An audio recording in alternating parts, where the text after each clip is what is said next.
Dr. Young, Present. Ms. Trina Williams, Present. Mr. Arnold Butler, Present. Ms. Elena Jardina, Mrs. Carol Range-Brown. I can. We'd like to thank each one for being here to the meeting tonight. We welcome all of you to our meeting. And at this time, before we go into our closed session remarks, I would like to take personal privilege as the board president to respond to concerns of some of our parents, community, students of City Honors Charter Preparatory High School. Students at City Honors missed almost a week of classes participating in non-academic activities. I am shocked, appalled, in Inglewood Unified School District allowed their children to spend almost an entire week of instructional time to prepare posters, signs, and speeches to come before this board, requesting to keep a principal who has voluntarily retired from Inglewood Unified School District. Excuse me, I have the floor. It was publicized that this board has directed the superintendent over 6 weeks ago to conduct a nationwide search for a highly qualified principal. I was informed by the district staff that there was over 14 highly qualified applicants for this prestigious national merit school. This process is now in the interview stage for the selection of the top 3 candidates to be presented to the superintendent to select one individual to recommend to the board for appointment as principal. I request that you, City Honors, allow, excuse me, I'm speaking out, I'll take personal privilege. I have that right. I ask my colleagues to please listen attentively. I request that you allow this process to proceed with integrity and without political interference. I want to inform you that I have great concern and passion for this district due to my upbringing and my personal and professional experiences. I am a product of public rural education. I'm a community leader, teacher, and a parent. I served as a diocese bishop, a school site president, school-based management at Westchester High School, and parent school.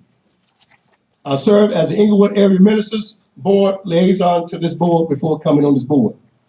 I'm now senior pastor, senior presiding prelate, and current board member until 2015.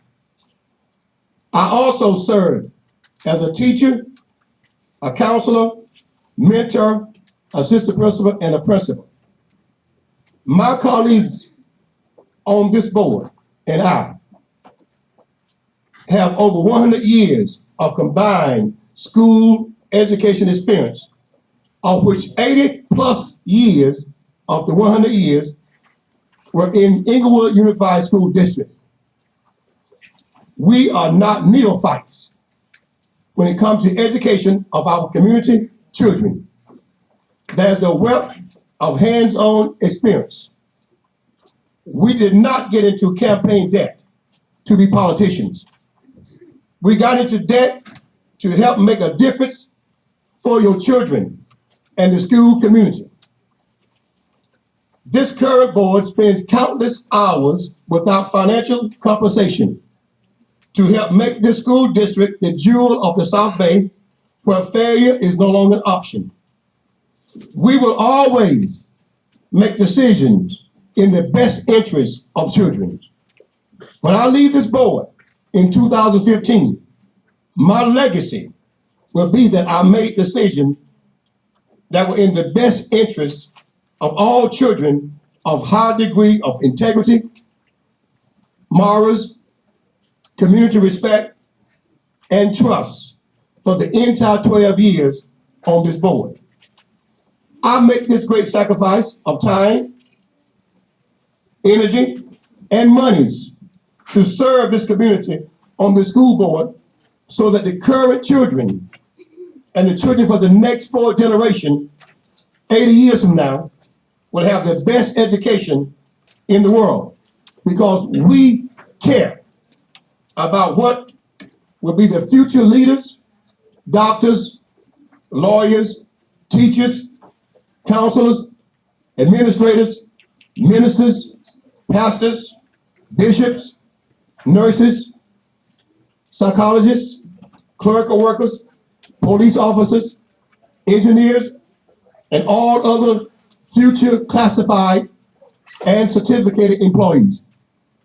Many individuals, classified and certificated staff at City Honors, as well as former students, have complained to me over the past 8 years, but afraid to come forward because they fear being harassed, transferred, or put out of school. A common complaint is why, a community complaint is why would a community person be allowed to chastise and intimidate teachers individually and in staff meetings. My concern tonight is that I have not heard not one parent, one community person, or student come before this board to express their concerns about City Honors, a national merit distinguished gold medal high school, decreasing by 20 points on the standardized test, while having the entire enrollment of only the best and the brightest students in this district, who could only enroll at City Honors by meeting certain criteria and going through interview process, while many of our program improvement schools made double-digit gains with population of all level students, including schools with high number of special education students. I have not heard one parent, community person, or student come before this board in my 9 years on this board complaining because there are no advanced placement classes, AP classes at City Honors Preparatory School. I have not heard one parent, or community person, or student coming before this board complaining that classes are being taught by substitutes, while teachers are working in the administrative office, or teachers take students off campus without permission. I have not heard one parent, or community, or student come before this board in my 9 years to state that students are saying there was more rigor in the 8th grade classes than at City Honors. I have not heard one parent, or community, or student complain to this board about teachers and staff being harassed by a community member until they are requested by the administrator to be transferred to another site. I have not heard one parent, community person, or student complain to this board about some staff being threatened with the loss of their job or being transferred if they did not change grades in the data system of certain students. I have not heard one parent, or community, or student complain to this board that the college counselor has reportedly moved into the principal's office after being denied the job of a principal at this school board. I have not heard one parent, or community, or student complain about any parent have transferred their children from City Honors due to a lack This of meeting rigor. is now adjourned. You can't adjourn this meeting. This meeting is now adjourned. You don't have, you can't attack parents like this. This is out of order. It's out of order. You have no right. If you had information,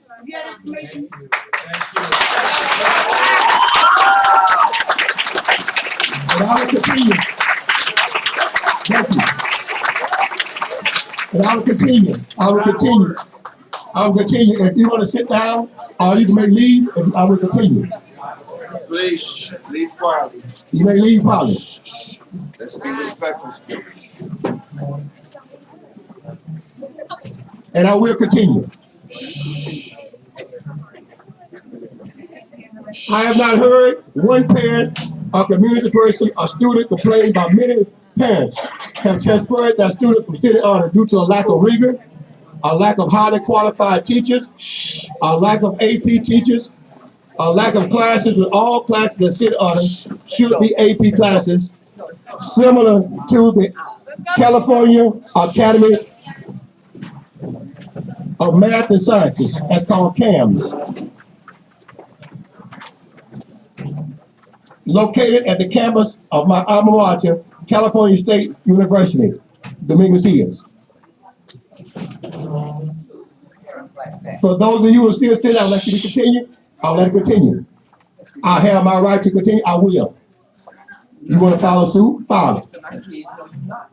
I have not heard one parent, a community person, a student complain of the many parents have transferred their children from city honors due to a lack of competition of the science fair, robotics, MESA program, and other programs. My son, employer, contributed funds to the robotics team in 2009-2010 school year. Unfortunately, funding was discontinued for the 2010-11 school year due to the lack of support and follow-up from the administration and staff. Shame on you. Your priorities are misplaced. My question is, would you close the door, sir? Would you close the door? We need to have order here. Officer, I expect you to have order.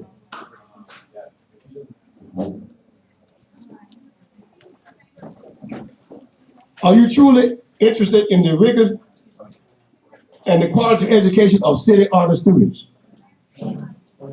I want this record to go on my record, and it's going to go far as I want to take it to if I take it to the district attorney office. I'm not running for a popularity contest. I want this audience to know I'm going to do what's right in the sight of God.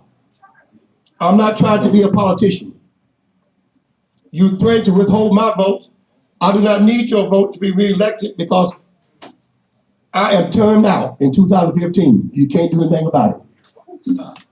I will continue to have a $30,000 campaign debt rather than lose my integrity, trust, and confidence that I have in this community for over 38 years.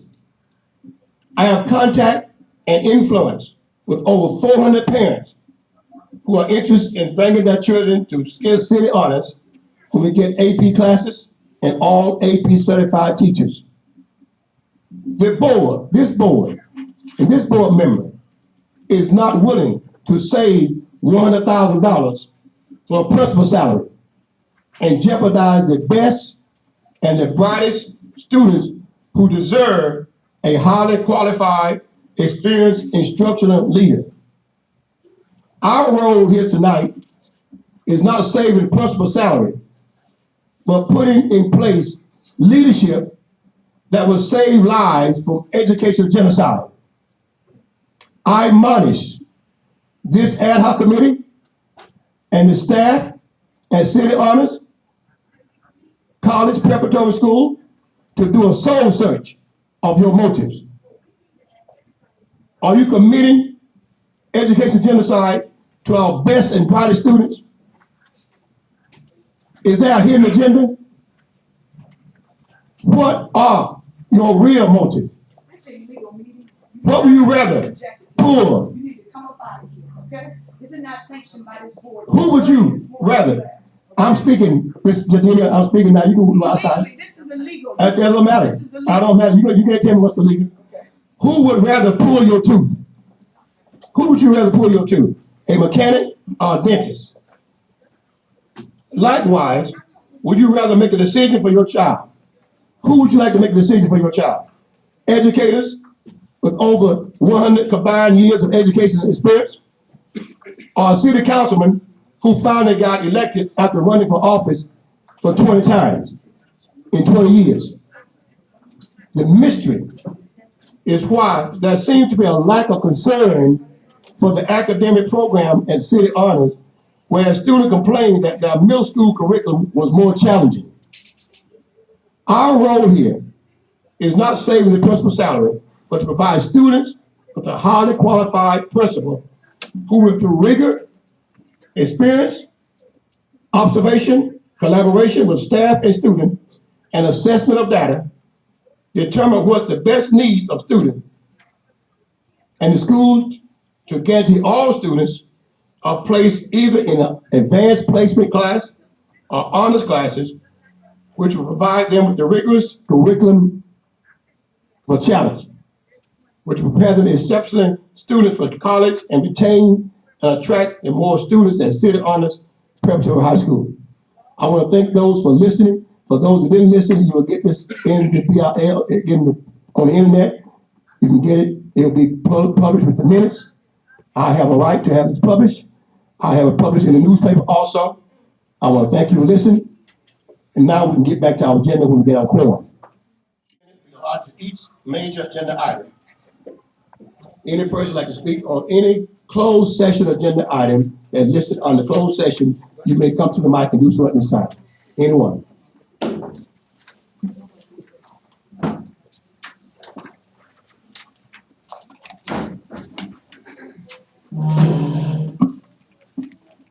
Dr. Young, President of the board members, Mr. McHenry, community members, employees. My name is Jamir Ali, and I'd like to touch on 3 items in closed session.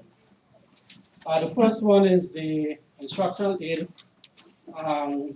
It's also on the action item C. I'm glad that the board wants to reconsider to reinstate A and B for the clerk typist, since we have increased enrollment and you're going to reinstate those positions. I do appreciate if you could also try and keep the program aid, the instructional aid, that's on action item C for elimination.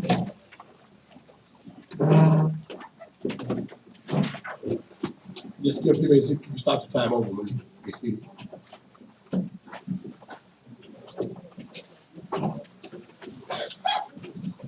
Shh. Okay, we gotta show some respect, ladies, okay? Gentlemen, please. Ms. Ali, you may start your 3 minutes. Thank you, sir. Yeah, I would like the board to consider to keep all these employees who are recommended here tonight for elimination. If we have enrollment at Monroe and other school districts, as Mr. Butler knows, he was the president of Monroe, the principal of Monroe, excuse me, and he knows how the school district runs at that location. So I'm asking the board if they can reconsider to keep these employees in their position or reassign them to somewhere else instead of eliminating the position. The second item I'd like to touch on is the teachers. As we know, the teachers get 10 furlough days, the classified employees taking 20 furlough days, and they are taking very hard on the 20 furlough days, and we're hoping that somehow the payroll department could have worked out an arrangement on the deduction of the furlough days, one of each for the 12 months employee, and I believe that's not possible, and that's going to be a financial hardship coming October 7th. I hope that the board can look into this and see some way that it can be done to make the employees' paycheck easier. And the last one I would like to touch on is the Student Information System Computer Technicians. This Personnel Commission is making these 2 employees very difficult. They are jeopardizing their livelihood and trying to make them homeless. I have never seen something like this before. That if you remember when this Personnel Commission was voted in, Mr. Maha, who was the interim at that time, said that the employees who are currently working will not be impacted by the rules and regulations of the Personnel Commission. that's one thing most of the classified employees wasn't agreeable with, that they can work into the position and remain as like a grandfather in the position. And that, like myself and my colleague over there, Ms. Easley, we've been a regular member of the personal commission for many years until we stopped going after all this underhand stuff we noticed. So that's why I hope that the board can find some way to keep these two employees. I know that the personal commission has the rules and regulation, and I just hope they can continue with their job, because that was one of the things that most classified employees agreed to if they could have been grandfathered in when the commission was voted in. That's why this commission needs to be voted out, and I hope the classified employees can rally to vote this commission out, because employees like that need to keep their job from now on. Thank you. Anything else?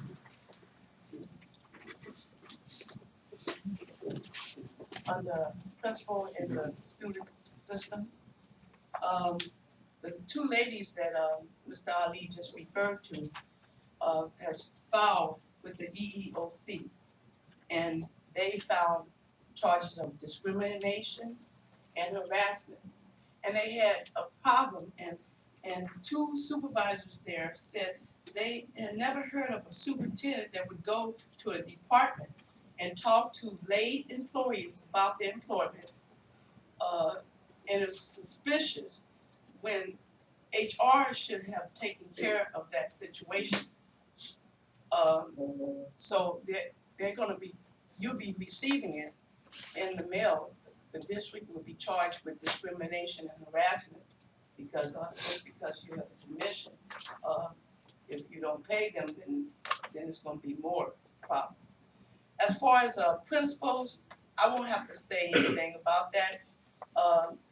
But I pray for people that hear people that's on a site that can't do their job, won't do their job, but will call Bishop Young all during the day, lying on the kids. They made posters because they was running for class elections and all that. And it was not taken from their education. So I really hope all these kids file a lawsuit with y'all for making that statement against them, because that's not fair. Unless you was there seeing exactly what the posters were saying, then that's not, and you're disrespecting the kids. And that's why the kids left. The kids left because the board, a majority of the board did not listen. And they're down here divorced. This is your future. We're about to be over the hill game. Okay? I'm 56. I might die when I go out that door. One of y'all might not make it tomorrow. Y'all don't listen to this youth. I feel sorry. But the way, Bishop Young, that you just intimidated these kids. But I know that they go strong and they're gonna make it. You doing what you did was out of place. I'm scared as a mother. As a mother. No, none of these kids are my kids. And as far as your snitches on the campus calling you, they're misleading you. Because they want an 8-hour job. They want a job that they don't know how to do. And I said that last board meeting. And I feel sorry for you, Bishop Young, and I'm gonna pray for you, because you need more prayer. Amen.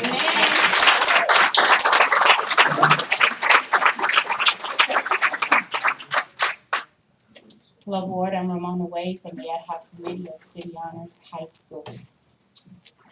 I'm appalled. I'm upset because the things that were just said, the majority of them are untrue. How many of you all have been on that campus to actually see or ask questions? How many of you all, since we've been going back and forth from the summer about this position, decided let's be a team, let's get with the ad hoc committee and let them know why we're making the choices we're making and hear what we have to say and work together as one for these kids? It seems like it's political, you have your own agenda, but I tell you what, whatever goes up comes down, and it comes down quicker than it goes up, especially when you do something to any one of these kids. These are our high achieving kids here in your school district. And me as a parent and a community person, I've been here since June talking to you about several of those issues that you just talked about on there. So what you said was untrue. I've kept all my minutes, I've kept all my notes, and if you would like to get with me at any time to see them, to see the things that I've addressed on there, at any time call me. But you do not have these students' education and their future firsthand in your mind. Because if you did, with the district being in the dire straits that it's in, you would accept Ms. Brown staying for the 2 years with the $32,000, not having to pay her medical, and use that $100,000 to do something else that you need in this district, or just to help these kids that are sitting in here now. You have a hidden agenda, and it should be about the kids.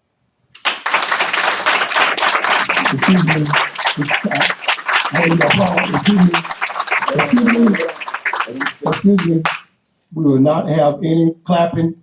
We're gonna have speaking because we're gonna move the agenda. We're gonna be talking to 6 speakers on one agenda item, and after that, we're going to back into closed session, and we will not tolerate any clapping of this agenda, or we will close it down. Move on. And if I may, I just want to remind the audience that we are talking we're taking public comments to closed session items right now. Only. Closed session only.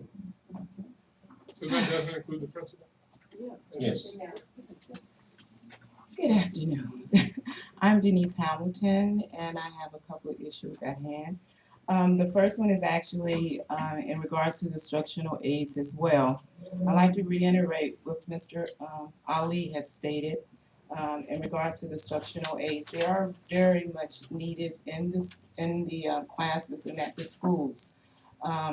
Majority of their pay is not really, majority of them are working like 4 hours, maybe 6 hours. It's not really an amount that's totally outrageous. If there's any consideration, we would definitely like to continue to have these instructional aids along with the program aids. And I definitely hope, due to these eliminations that they're placing on the agenda, it's not personal. So we want to look past that and try to keep our instructional aids as well as the program aids within the district. My second concern, I know the teacher as well having the 10 days furlough days, but majority of the classified employees are really going to be hit definitely real hard, having those 2 days taken out of their checks at one time. So we back into the committee and also be kind of boisterous, saying that if they can have any other way that we can have that amount taken on the 10th as well as the 25th. Thank you very much. Hello, board members. My name is Councilman Mike Stevens of District 1, City of Inglewood. I have a question. Ms. Brown was not given, I did not see where she was given an opportunity to be to participate in your selection process. I would like to see you include her into that selection process, number one. And the reason I like to see you do that is because she will, from what I understand, my understanding is correct, she will only cost the district would save $52,000. Number one. Number two is that she was the person who brought the template for what City Honors became from Santa Monica to this district. Now, prior to that, the success of this district has been dismal to the point where, honestly, my children do not attend Inglewood schools, which I wish they could. I live directly across the street from the school. But from what I've heard from you today, Mr. Young, I honestly do not think you intimidate these children here. I really do not think so. I think they are intelligent enough to view us as very insecure individuals. And I'm going to tell you why I feel that way, and why we're getting into personalities here. Mr. Butler, I think you pretty much let it be publicly known that you're not going to be here for another term. And others here, those of you who are sitting here, You sit here today, and do you actually have children in the district yourself? No. But more important than that, Mr. Young, is this, is that these meetings are not televised. But you were reading from a script. From a script. It wasn't from what was in your heart. But more important than it showed was that these children here who have had public speaking could very well have done a far superior job to what you did. The stumbling and bumbling over words does not set a fine example for an educator. And I'm not saying this to be funny, but I am making an observation. Because a school district is to be led by those individuals who lead by example. And yet when the students can do a superior job than what you can do by I'm simply sorry, I hate reading to a simple interrupt you. text, No, as no, a Inglewood City because Council I'm not person gonna, Mr. and a resident of this Excuse me, city. excuse me, I'm gonna have to excuse call me. point of order at this What point. is your point of order? I am You may not- have your seat. Yeah, You may because- have your seat. Bishop, I got this. I got That's this. You got This is this? not- That's street lingo. Excuse This me, is the you may have your school seat. Okay, board. well, you I've ain't got spoken this. about Excuse me, take him out. You would not Take him out of avoid here. the board like you Take would him not out. attack me. Excuse me, I'll escort you myself excuse out. out. I'll I would escort like him myself. escorted out. Out. You are dismissed. Thank you. Next speaker, Ladies and gentlemen, you are the school would district, you please take him out, and sir? please remember that. His That's what part. we're Good luck doing. to all of you, and I'm there. My name is Francis Taylor, and I'm proud to say that I taught in Inglewood Unified School District for 5 years. I was at Warren Lane initially, then I moved to Opportunity School, which is the current location for City Honors. I had the pleasure of replacing Mr. Richardson, who moved on from there, where I taught both English and history. After I discovered that the students at Opportunity School weren't doing very well at all, I concluded that it wasn't because of my enthusiasm to be a good teacher. Many of our challenged students in Inglewood just don't care about education. But after I left, I began writing for the Sentinel. And Ms. Brown invited me on, and Mr. Richardson, I might say, to be a moderator for a speech contest that some of the students were having. And I was first taken by the men's restroom, the boys' restroom, where I went in and they had lotion, they had hand towels, and they had cologne and deodorant for those young men to use. At Warren Lane, the young boys urinated on the toilet tissue. Honestly, just to keep other men from using it. And at that moment, I discovered that these kids deserve the very best opportunity, and they're the best of what Inglewood has to offer. I apologize for not knowing all about the issues pertaining to the selection of the new principal. What I do know and can speak for very highly and very emotionally, having written several articles about my visit with these students in Skid Row where they fed the homeless, and other projects that I was involved in and writing about in the LA Sentinel, which I don't do anymore, by the way, which is why I'm speaking on my own behalf. But I would urge you to communicate with these students and their administrators to let them understand and perhaps participate in your decision to either not select Ms. Brown, and let them understand why. They recognize that the decision is yours, but when you fail to communicate with them in a manner that they're clearly bright enough to understand, they don't get it and they're going to be angry, and things aren't going to go well. So I urge you, regardless of your decision, which rests with all of you, do it in a manner that these young men and women will understand. Please. Thank you. Good evening, board members, president, vice president. My name is Desiree Miller, and I'm a student at City Honors College Preparatory Charter High School for 4 years now. For all of which, Ms. Brown has been my principal. Ms. Brown has not only been a role model, she has been a mother to all students at our school. She has implemented discipline, love, and has molded each student to be well equipped for the world ahead of us. Over the course of the years of me being a student at City Honors, I have grown to love Ms. Brown, and I cannot imagine a better principal.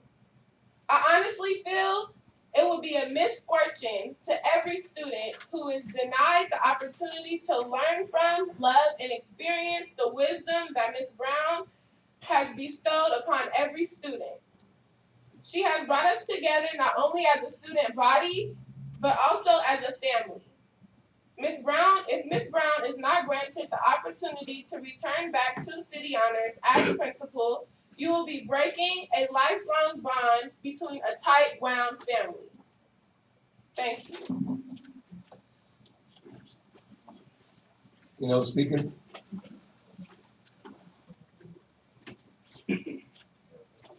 Hi, my name is David Dixon, and I'm speaking on behalf of Abigail Henry. I'm a senior at City Honors High School, and I would find your decision incredibly offensive if Ms. Brown was not reinstated as principal at City Honors. Ms. Brown, without question, is the most primary element a high school can acquire. Her drive to watch students succeed is both unique and contagious amongst the other faculty. Ms. Brown is known around campus to not only encourage students to drive, to go upon this educational and successful path for themselves, but also influences and respectful and healthy lifestyles for our future accomplishments.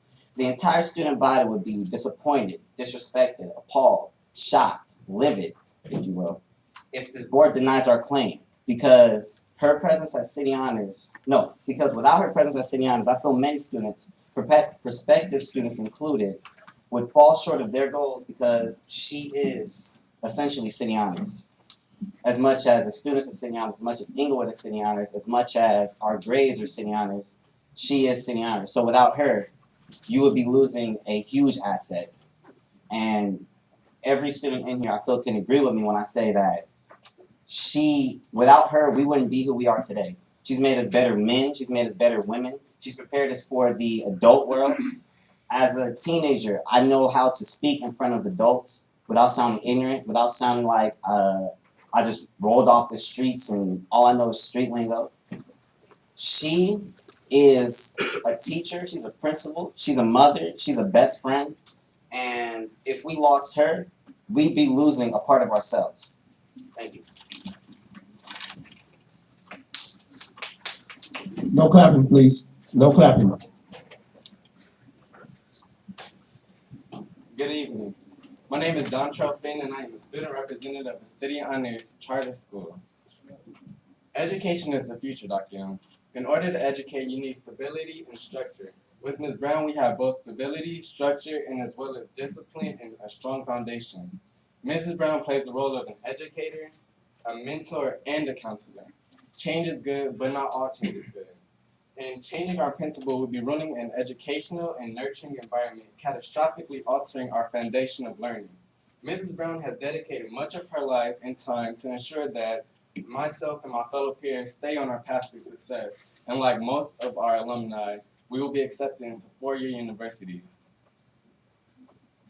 Mrs. Brown has a successful establishment, and we need to keep her. And thank you. Any other speakers? Any other speakers? At this time, we're going to recess to closed section, and we hope to be coming back shortly, about 7:15. Give us an hour, please. Thank you. We met our expectations, and we're certainly looking forward as we move forward to continue to exceed and during those long hours of work. I think we deserve a round of applause to our superintendent for working so hard. Let's give him a round of applause, please.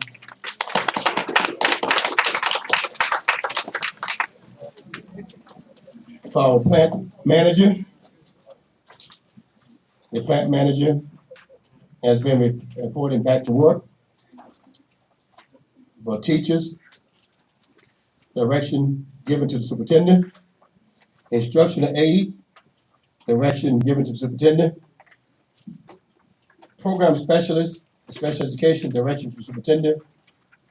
Administrative, categorical program, no reportable action.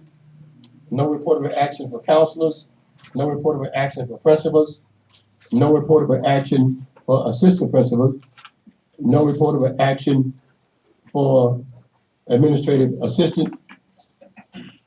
For the student information system computer technician, there was a motion made by Ms. Williams and second by Mr. Butler to rescind the action of the board of September the 14th regarding the student information system computer technician and appoint Jared LaFar and Michelle Session to the position effective immediately. That motion was passed with the 3 yes, one abstention, and one no. And let's conclude the closed session report. This time we have reflection and inspiration by our board member Butler.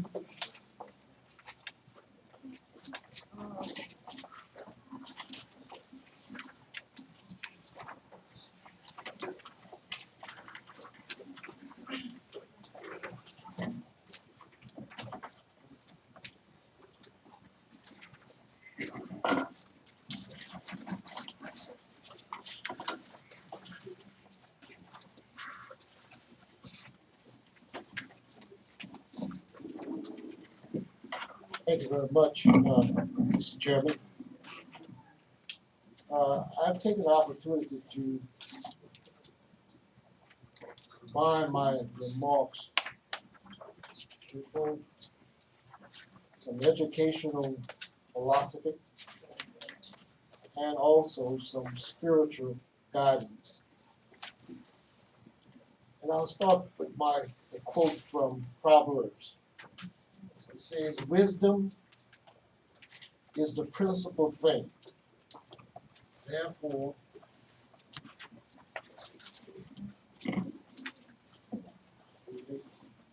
therefore,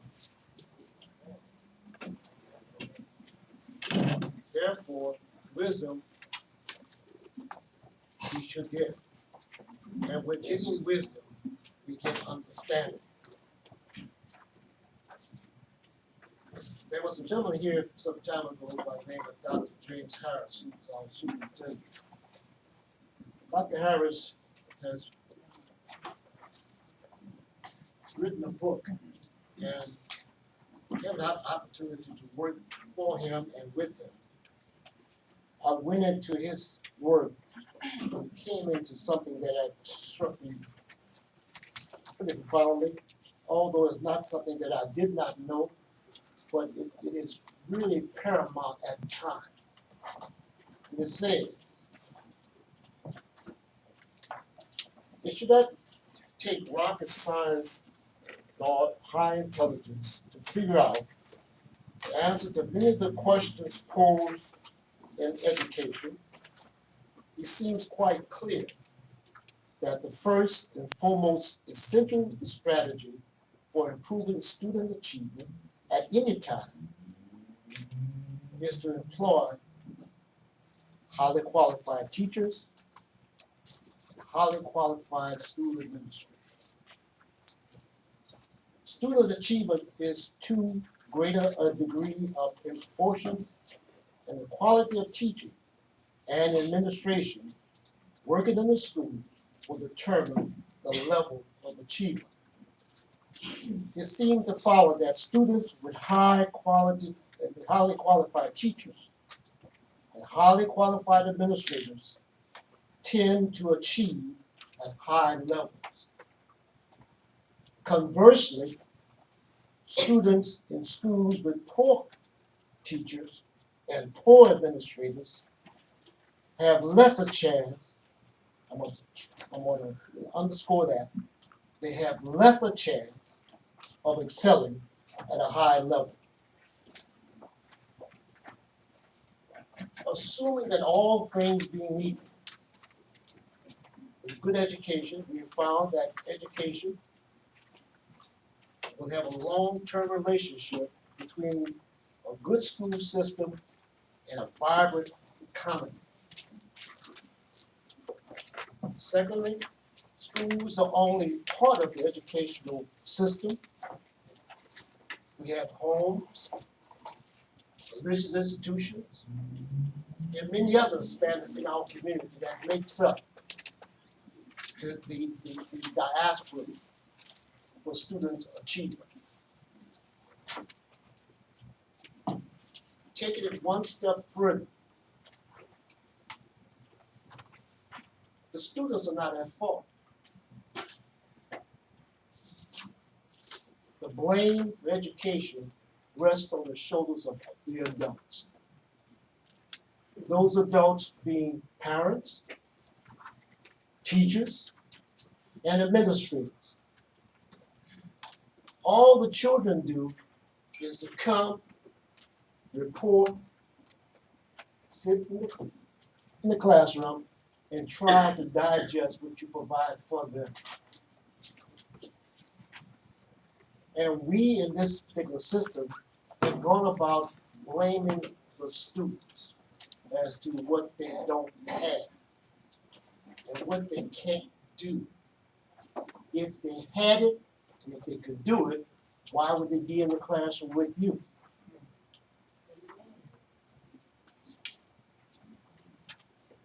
Now, tonight is a classic example of what I'm speaking to.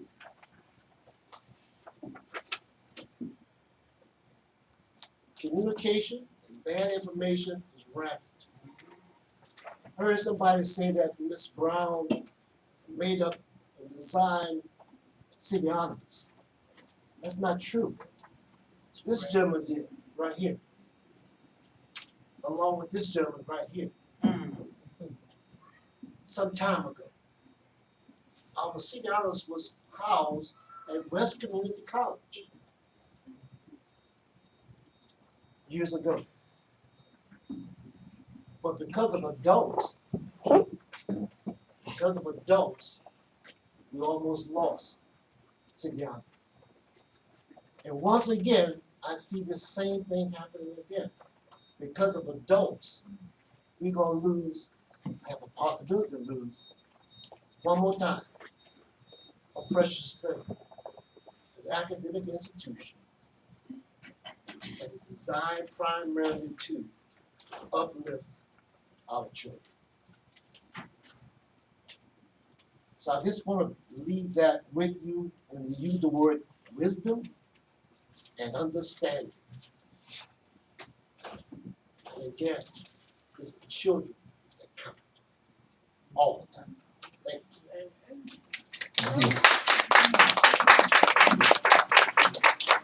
Thank you. You please stand, please. Put your right hand over your heart.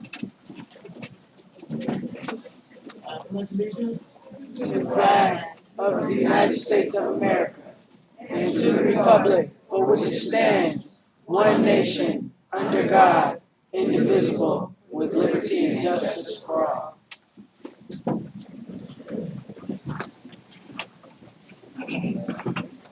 Mr. Superintendent, item 11.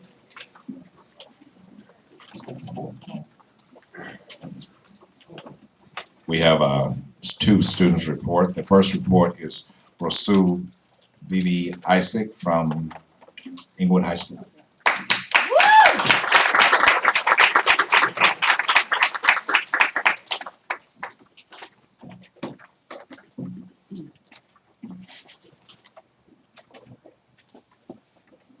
Good evening, Mr. Board President, Superintendent, board members, parents, students, employees, and guests.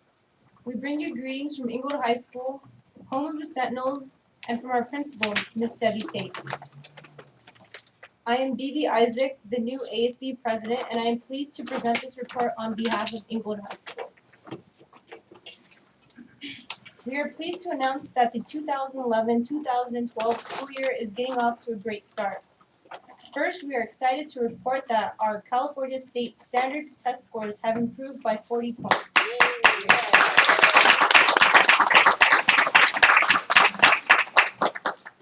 Sentinels were very busy over the summer. Several students attended the College Summit Peer Leader Workshop at the University of Redlands. Students wrote their personal statements, participated in team building exercises, and explored the university. These students are now College Summit peer leaders, the seniors at Inglewood High School this school year. 12 students from Inglewood High School attended the Social Justice Alliance conference sponsored by UCLA this summer. The Social Justice Alliance is a collective of students dedicated to creating change through direct action, education, and awareness of social justice issues. Students learn about economic and environmental equality and the right of all humans to live in a peaceful and healthy environment. For students, 4 students attended the California Nanosystems Institute at UCLA. This is an integrated research facility, and the Institute's mission is to invest in future education, research, and technological resources given by the state of California. They encourage university collaboration with industry and promote discovery in nanoscience and nanotechnology. Senior Deja Osby attended the Tavis Smiley Leadership Institute this summer. Through workshops, panel discussions, and interactive activities, the participants learned to assess their strengths and weaknesses, review models of leadership, set goals, discuss and debate issues, and create action plans to address issues important to youth. The curriculum also includes career and college planning and a special series of workshops for adults on how to engage youth leadership and advocacy. During the conference, the students completed an on-site service project. The administration, counselors, and teachers conducted grade-level parent meetings over the last 2 weeks. The meetings were well attended. We continue to encourage parent involvement at Inglewood High School. Members of the Inglewood High School faculty will be participating in a parent involvement workshop on October 16th, 2011.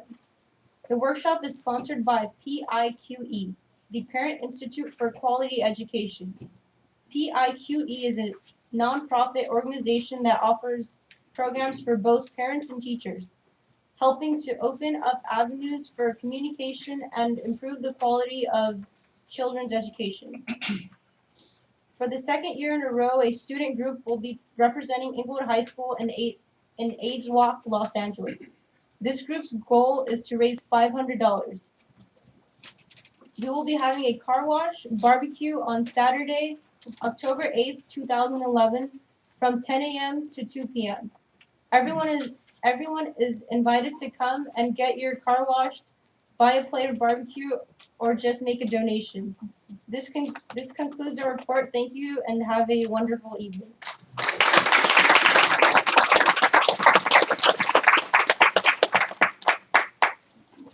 And also our next speaker is Cameron Peters from Hillcrest High School.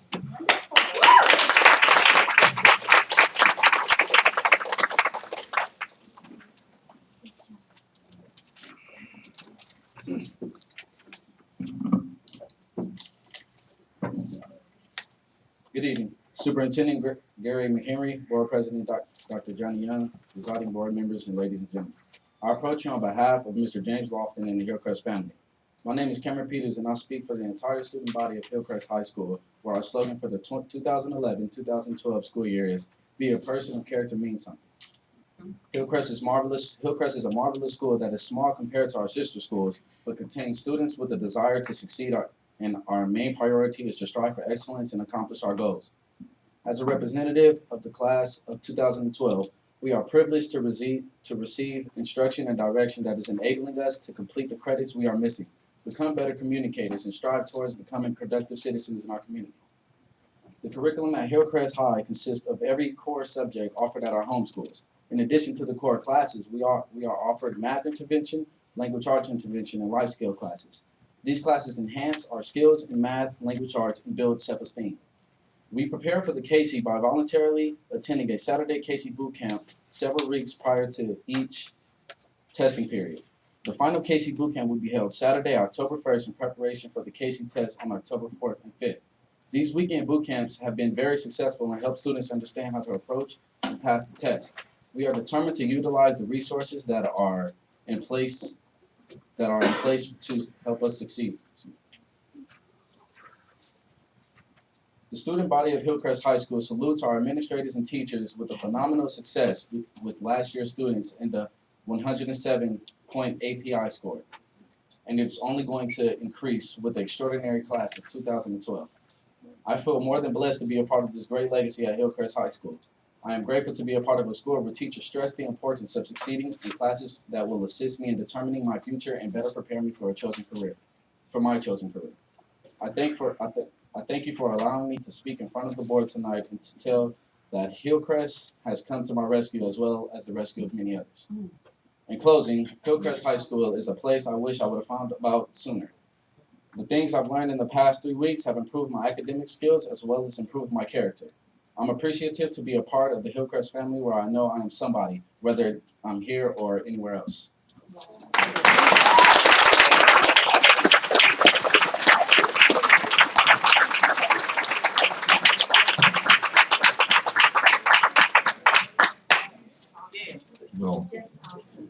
We'll now have a report on the National Dropout Prevention from Mrs. Rangeman.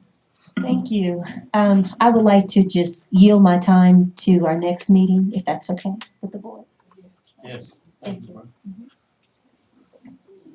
What we wanted to do tonight was to give you a quick budget update.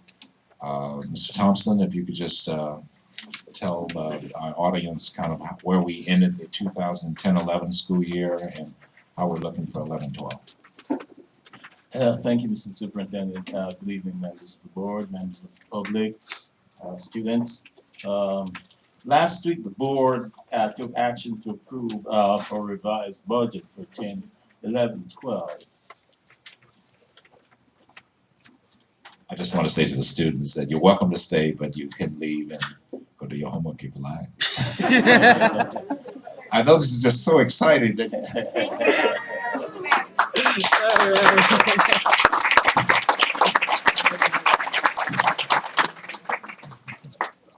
sorry, Mr. Thompson. Yes, thank you.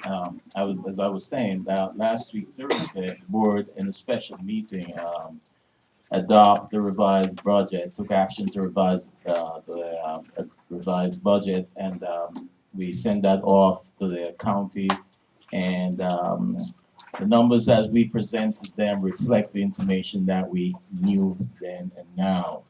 And the county since then has responded to us in a letter dated the 26th of September, which we got today, requesting follow-up information or additional clarification regarding the complex calculations that were presented to them.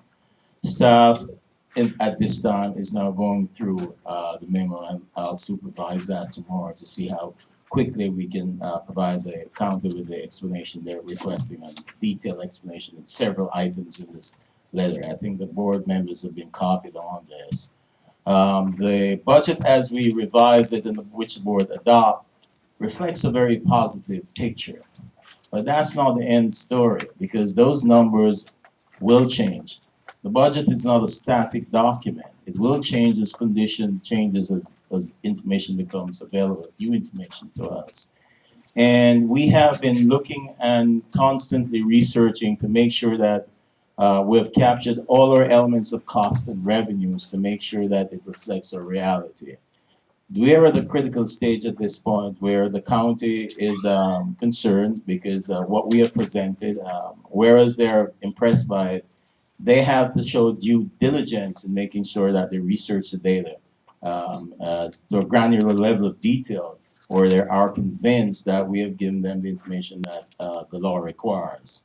At this time, we're going through a number of ongoing activities relating to the numbers, where we continue to reconcile the benefits.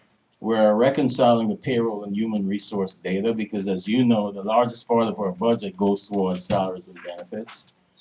If you look at the document carefully that we submitted to the county, it still shows that for the year 12-13 and 13-14, we have to address the structural deficits that's there. It's not as large as it was when we first adopted the budget, but nonetheless, there's a deficit there which we'll have to address as we move forward. Enrollment continues to be a challenge, and we're watching that closely because those numbers will be used to build the budget for next year, because we're a district in decline in enrollment. So the numbers that we generate in terms of enrollment and attendance for this year will be used to build the budget for 12-13. Our cash flow is impressive, and at the same time, we still have to address the deficit comes April of next year, where the current document that we're working with suggests that we will have a shortfall in April and May and June next year. We are hoping that that will change along the line if we can get the county to support another request for a waiver. if the county approves our budget as presented, we're in a better position to go out and borrow from the local market, the trans market, to plug any holes in our cash flow. I'm optimistic that that will happen. But pending the review from the county, we'll just have to wait and see exactly where they are in looking at our budget. I'd like to just bring to the board that the budget that we've revised, it includes a reserve for uncertainties. Current law requires that you may or you may not include that, but we have included it for sure there. The only thing we're waiting for right now is the county to verify that everything we've given them is accurate. So it's an audit that they're performing on this. There's a component to the revised budget, which is the unaudited section of the budget. That portion for last year's activities, that portion will be audited by our financial auditors starting within a matter of 2 or 3 weeks from now. All activities that we're involved with at this point in time are geared towards building the report for the first interim. At that point in time, we'll have better numbers because conditions are very fluid. We're still adding people to the budget and to the payroll. People are still being given benefits. Those costs are not reflected in the numbers we gave to the county. So since then, things have changed. But my advice and recommendation to the board and to the superintendent is that we maintain a resource conservation mode. We're not out of the woods as yet. So we will be watching expenditures closely and we'll be monitoring those, and the superintendent will be giving recommendations as to what expenditures should be allowed and what should be disallowed. Some decisions for spending will have to be postponed until there's a greater degree of certainty as to where we are. And those are my recommendations to the board. Otherwise, I remain optimistic. There's a lot of work involved. We have found a lot of things that we had to correct, but the staff has remained on task and they're focused, and I believe that together we'll come through this in the future. Thank you. Thank you, Mr. Thompson. I just wanted to say that just kind of take the audience through what we did the past year to put this in perspective and just talk briefly about the opening of school. You may recall last year that we had a $8.2 million deficit for the 2010-11 school year and a $28 million deficit for the 11-12 school year. I'm happy to report that when we submitted the unaudited actuals, we actually ended the year with about $3.3 million in the budget. And on the ending balance for the 11-12 budget, we have about $2 million. I'm talking about the unrestricted general fund. Now, we have many questions from the county that we have to answer about that. But we went through a very grueling process last year where we eliminated close to 200 positions. And the net effect of that is reflected in the budget. And I'll just give you some quick numbers. Last year, we spent $48.2 million on certificated employees, teachers, counselors, psychologists, and certificate administrators. This year, we have budget $38.2 million, a $10.5 million reduction. Last year, on classified employees, we spent $15.7 million. This year, we budgeted $14.1. Last year, we spent $25.7 million on employee benefits. This year, we budgeted $20.9. We spent $5.5 million on books and instructional supplies. This year, we budgeted $4.3. And last year, we spent $15.4 million on service and operating expenses. And this year, that has gone up to $17.5.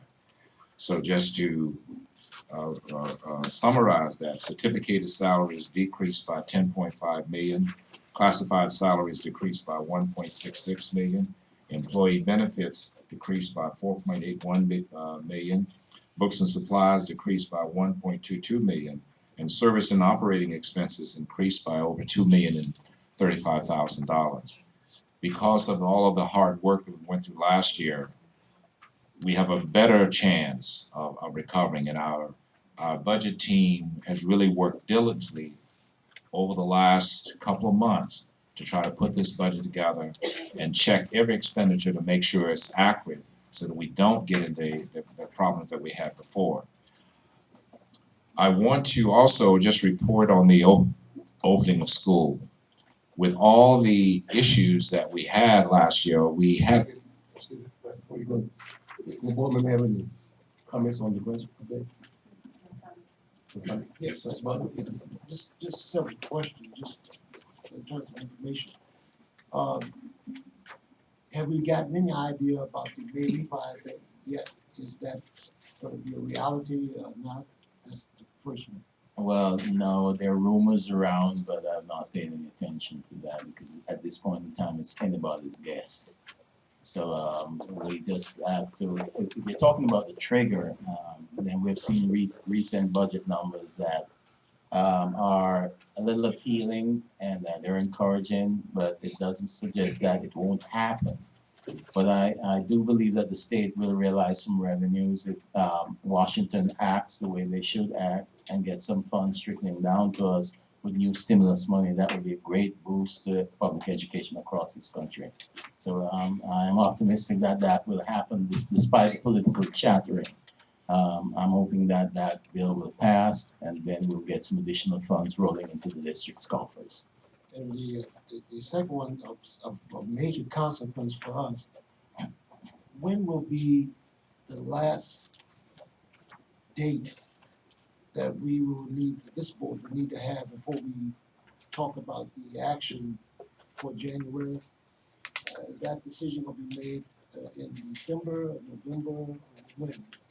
The trigger is supposed to, we should know by December the 15th. That's correct.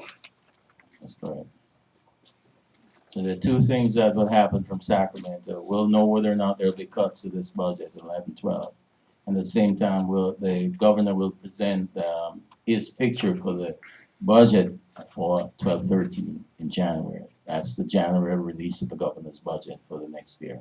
Because I'm looking forward to the resolution to Senator Wright's office. And so The resolution that's under consideration or that's parked, it has to do with our liquidity, if we'll need the cash. If the county passes this budget that we forwarded to them last week, then I don't think we'll need that resolution from the state. We'll be able to go to the marketplace to visit that for cash. so again, I go back to my original question. Can we look forward to roughly around November-ish to be able to send that resolution of disqualification to Senator Wright's office, Mr. Superintendent? It really depends on the county. I would like to, but we have to have the support of the county Office of Education before we can do that. So they really. I would recommend that we keep that as insurance just in case things go in the other direction. Okay, well, we'll keep that resolution as I'll tell you what, insurance. On the 15th, in November, I'll give you into November, there will be a resolution that's gonna be sent. Believe it or not, there will be a resolution sent in November to cancel the action. Okay, that's our goal, and that's been our goal since we've been here. I think the goal is attainable. We'll just continue to work the numbers and we'll keep the board and the community informed as to how things evolve as we move forward in this. My primary concern at this time is whether the county will find something that we have missed. They have given us a bunch of things that they'd like us to report on. And they're the big ticket items we already looked at and we do have some rationale for those things, which is like on the health benefits. One of the explanation that we already, it's a timing difference in the accounting of those numbers. Because if you look back at the requirements on the current accounting standards, you know, we're correct with what we've done. So we'll point that out to them going forward. And there are some other issues regarding the calculation of the revenues. And we'll go back to the county and explain to them the rationale for those things. So we're working at it. You know, the items are small. Thank you. Ms. Williams? Ms. Jardine? No. Ms. Brown? Ms. Brown? I have no questions, thank you. I just wanted to give you a quick update on the opening of schools after the tough year that we had last year. The opening of school was fairly smooth. There was a number of major decisions made last year. We reconfigured our school. Warren Lane last year was kindergarten through 8th grade. This year was kindergarten through 6th grade. We were supposed to move all of those students from 7th and 8th graders from Warren Lane to Monroe. Even though the students could choose which school that they wanted to attend. That was done. Furniture was moved. Our maintenance department really did an outstanding job trying to make sure that our facilities are ready to receive children in the best conditions. We wanted to make sure that the grass was cut and all of that. Enrollment, that is our biggest concern as we continue to work toward fiscal recovery. At the last count, we have about 12,250 students. Last year at this time, we had 13,200 plus students. So we're literally 975 students below last year's count, and we are 450 students below the projection. This is something that we want to make sure that that is accurate. So we're going to be going out to schools again, verifying the number of students that are there. Because if we have a 900 student drop between 10-11 and this year 11-12, it will be devastating for us toward fiscal recovery. Last year, during the first week of schools, we have a sizable number of students who were transported. These are students with disability. We had many parents who told us that their children weren't picked up on the first days of school. There was one parent who showed up here this year. The child wasn't picked up because there was a change at the last minute and we didn't notify our transportation department. And all I'm trying to say to you is that many of the issues that we had last year in terms of the opening of school, we didn't have those issues this year, despite the fact that we had such a tough year last year. Textbooks and instructional supplies. We did find, because of the movement of students, there were some schools that did not have textbooks, but where the principals have let us know those textbooks have been ordered. Some cases we had textbooks in the warehouse and we delivered those. There are still some students who don't have textbooks, but they are on order and they will probably be here within the next week or so, I would think. So overall, it was a very, very smooth opening of school. We're still concerned about the number of students. If you know of students out there that should be attending school, please let us know so that we can encourage them to enroll in school right away. Thank you all very much. Mr. Superintendent, I would like to say again, over my 38 years being here, I think it's been a wonderful opening of schools. And I think it's attributed to this board present at the school sites. And I got a chance to visit several school sites. And many of the principals and many of the teachers, before school opened, they was back working. And particularly, I think we need to look at the teachers who receive RIF notices, but they was back working on the opening day of school without being a substitute. They was out working, supporting the classroom, helping out in the book rooms in several schools. And I thought that was commendable to have teachers who have RIF notices to be back working and volunteering, and hopefully they'll come back. And I want to thank you and your staff for being out there and having opened the school day for all the school campuses. And we got good reports from all the schools. It was a great opening. Thank you.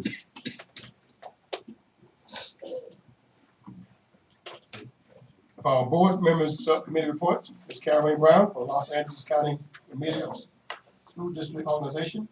Thank you very much. Services and State Federal. Thank you very much. Hopefully everyone has a handout. We have handouts for you. Those of you who don't have a handout, just raise your hand. Maricela. Could you check with Maricela, please? Sylvia, could you check with Maricela to make sure we have handouts for everyone? She's printing them now.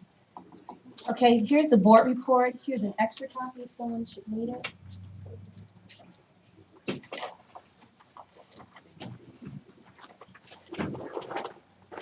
Because by law, we're supposed to make sure that you have the information. Okay, here is the report, Mr. President, on the front, as our superintendent, so eloquently stated. We want to congratulate all of our schools for their, excellent growth in their API scores. So from the Board of Education and the superintendent, we want to just wish you and commend you for your efforts, and students for your efforts and your great job in bringing your test scores up. So we salute you for that. On the second page you have here, it's titled Children First, because that's what I truly believe in. I believe that children should always be first. And here's a agency that's actually providing free braces to children. It's in English and in Spanish. So for IUSD faculty, families, and students, if you need braces, here's the agency. You just call them up, the services, the braces are free to you. So take advantage of that for those of you that may need that additional information. And the information is on there, 310-973-6428, for those of you that need that dental service. The next page, again, Children First. This is the legislative report from CSBA, which is the California School Board Association's update. California chosen to help write new national science content standards. California is one of 20 states that have been chosen to develop a new common content standard in science as a part of the national effort to better prepare students for careers in science, technology, engineering, and math. As a lead state, California, we are the lead state, young people and families. California will help write the new standards based on a framework developed by the National Research Council, that's out of Washington, D.C. And hopefully this will be expected to be completed by 2013. Now, the Back to School webcast covers state budget cuts, recent legislations, and the No Child Left Behind. Last week, CSBA held a Back to School webcast. Issues discussed focused on the threat of mid-year funding cuts and other programs posed by the state budget. Assistant Executive Director for the Governmental Relations, Rick Pratt, he spoke on that. He was an advocate for the issues and the issues that would affect the California's Academic Performance Index, charter schools, and other issues, including President Obama's administration plans to grant conditional waivers to and for the No Child Left Behind, which means that California will have the opportunity, students will have the opportunity to get waivers to go to different schools of their choice if they choose to do so. In order for us to get flexibility from one set of rules, we're going to have to follow a new set of rules observed by the CSBA Executive Director, Vernon Billy. The Alliance of Excellent Education, legislative update. Federal education policy update from Washington, D.C., which will take place on Wednesday, October 5th, 2011. Education advocates nationwide have been calling for the reauthorization of the Elementary and Secondary Act, that's also known as ESA, known as also the No Child Left Behind Act. Since its expiration 4 years ago, progress has been slow, but over the past few years, a number of significant developments have taken place to strengthen federal education policy.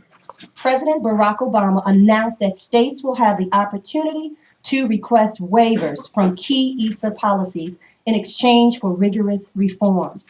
The president's intention is to improve federal policy whether or not U.S. Congress acts to revise ESA. But members of Congress will not be left on the sidelines. Just days before the president's announcement, several Senate Republicans introduced legislation to reauthorize ESA. So that's important information for all of us to actually have and to be empowered by. Last but not least,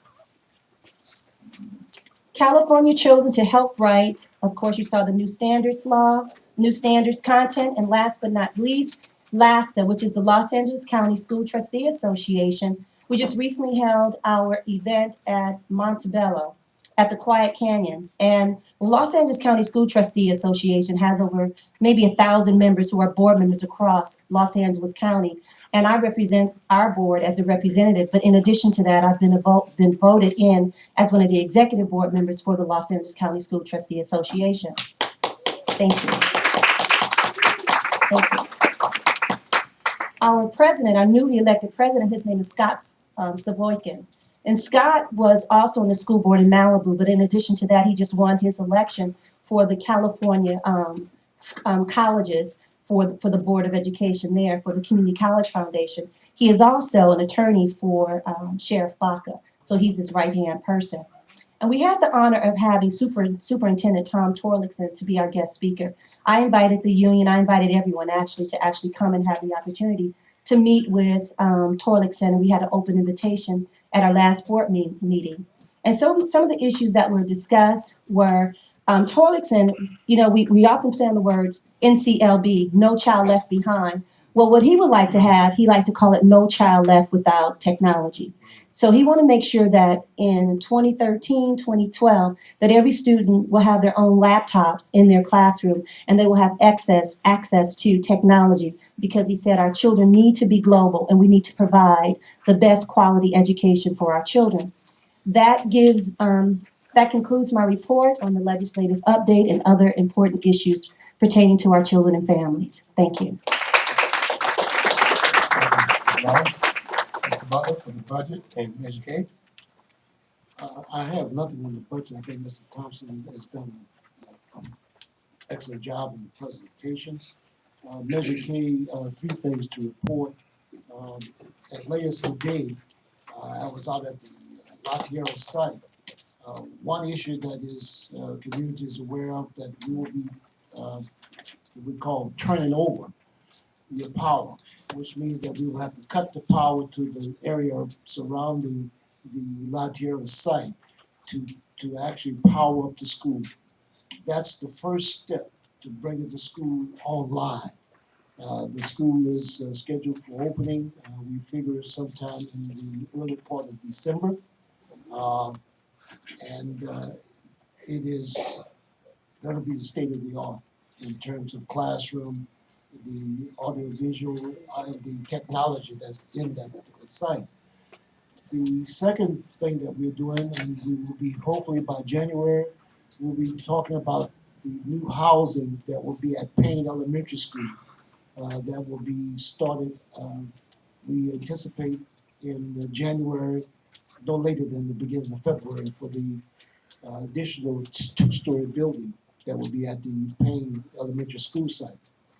Third but not last, on Friday of this week, we will get our application submitted to LAWA, which is Los Angeles World Airport. And that particular application opens the negotiation between the district and LAWA to retrofit our 8 schools to take care of the noise issue as it relates to the school sites. That has a price tag at its full inclusion of roughly $118 million that, well, right now we figure is $124 million that will be paid for by the Los Angeles Airport along with FAA, which is Federal Aviation Administration. That is to take care of schools such as Oak Street School, Woodward, Inglewood, Morningside,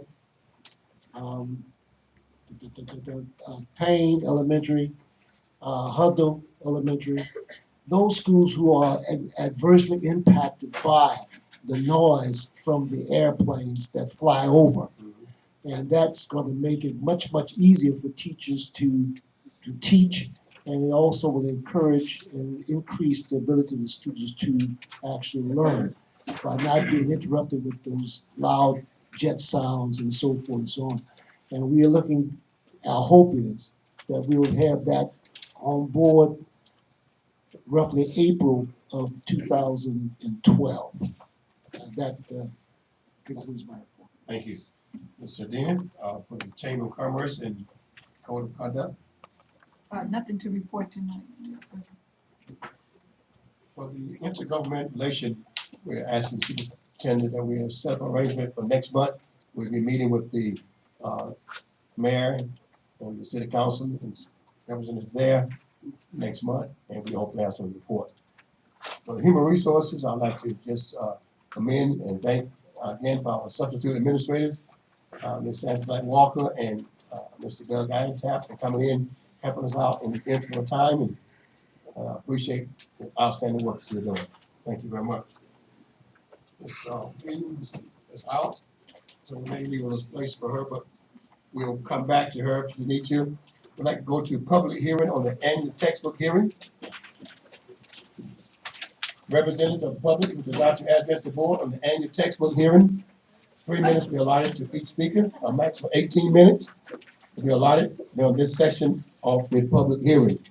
Anyone would like to speak on the public hearing for the annual textbook, please come forward now.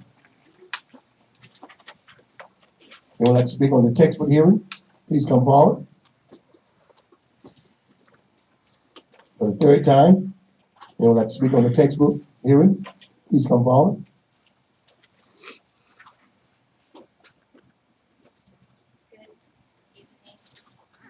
Members of the Board of Education. My name is Norma Meneses and I'm a senior at City Honors High School. I'm speaking in regards to our advanced placement courses. Our advanced placement courses can help students acquire the skills and habits we will need to be successful in college. And most four-year colleges in the U.S. give students credit advanced placement or both on the basis of the PA exam scores. By entering college with AP credits, us as students, we will have the time to move into upper level college courses and pursue a double major or study abroad. This year, we are proud to say that we have increased to 7 AP college courses. Last year, students quickly took the advantage to sign up for classes in hopes to pass for the AP exam. However, due to the lack of resources and supplementary materials, we don't have books. And approximately only 23 students passed the exams in May. If we are able to obtain supplementary materials and the books, myself, the teachers, and our parents would highly appreciate it. And as Dr. Young earlier stated, failure is not an option.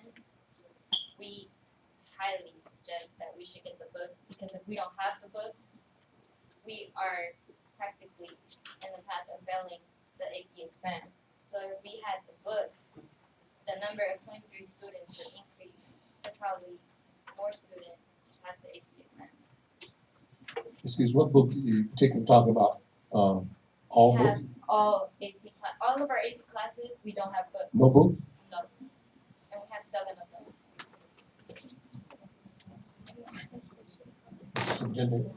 Mr. Superintendent just mentioned that we ordered the books and they're on order. Mr. Superintendent, would you? Well, I'll ask, Ms. ask Moore. Ms. Moore. Thank you, Ms. Moore. Thank you.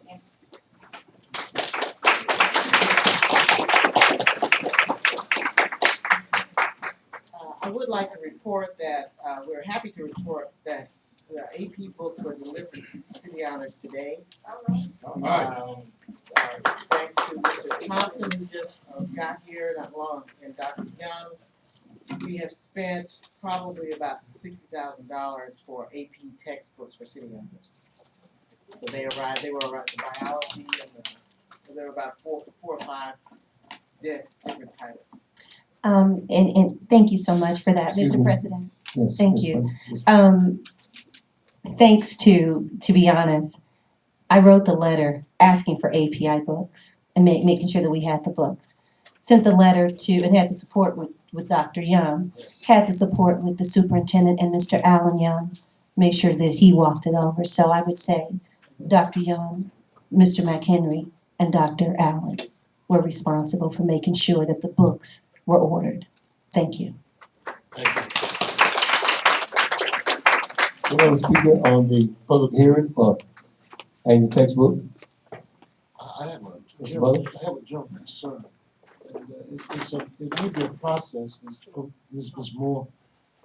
At the end of the school year 2010, aren't we we take the position where we ask the school sites to give us a general idea as to textbooks to be ordered, et cetera, et cetera. Do we do that? We did that in May and June. We didn't get an order from City Honors until this month. So we put a rush order in to help everyone here together. We do an inventory at each school and each principal signs the inventory. I think because of Ms. Brown's retirement, things didn't get processed Okay, that's why I wanna talk the process. Because many times when we hear things, we don't hear all of the story. We would have had the order in early spring, had everything been in the proper position, and we wouldn't have had this problem. That's the first thing. Secondly, when we approve the AP classes, does the board get a copy of that approval and the textbook that is gonna be approved for that class? Do we get that as a just a normal protocol? Yes, the AP classes were approved last year, if I'm not mistaken, and the teachers were certified that over the summer that they would, and during that certification, a new book was recommended to them. We have AP books, but they're older, but these are brand new books, different books than the ones we had approved, so the classes were approved. Okay, now that's what I'm leading up to, I'm gonna leave it alone. The district has a AP program, just as we have a math program, an English program, and a history program. And as such, we order textbooks that correlate to what our program is supposed to be, am I correct? Correct. So there is no reason why we would need to have books that are not consistent or congruent with at all school sites. Am I correct? That's true. Because we have AP classes, not only at City Honors, we have at Inglewood High School as well. So if we have I don't know, I'm just saying, but if you have a biology class at Inglewood High School and one at City Honors, that book is the same book. No, it's not. It's not, because they decide to do something different than that. It's a different book this year. That's my point. Normally, it's the same textbook adoption, am I right? Normally?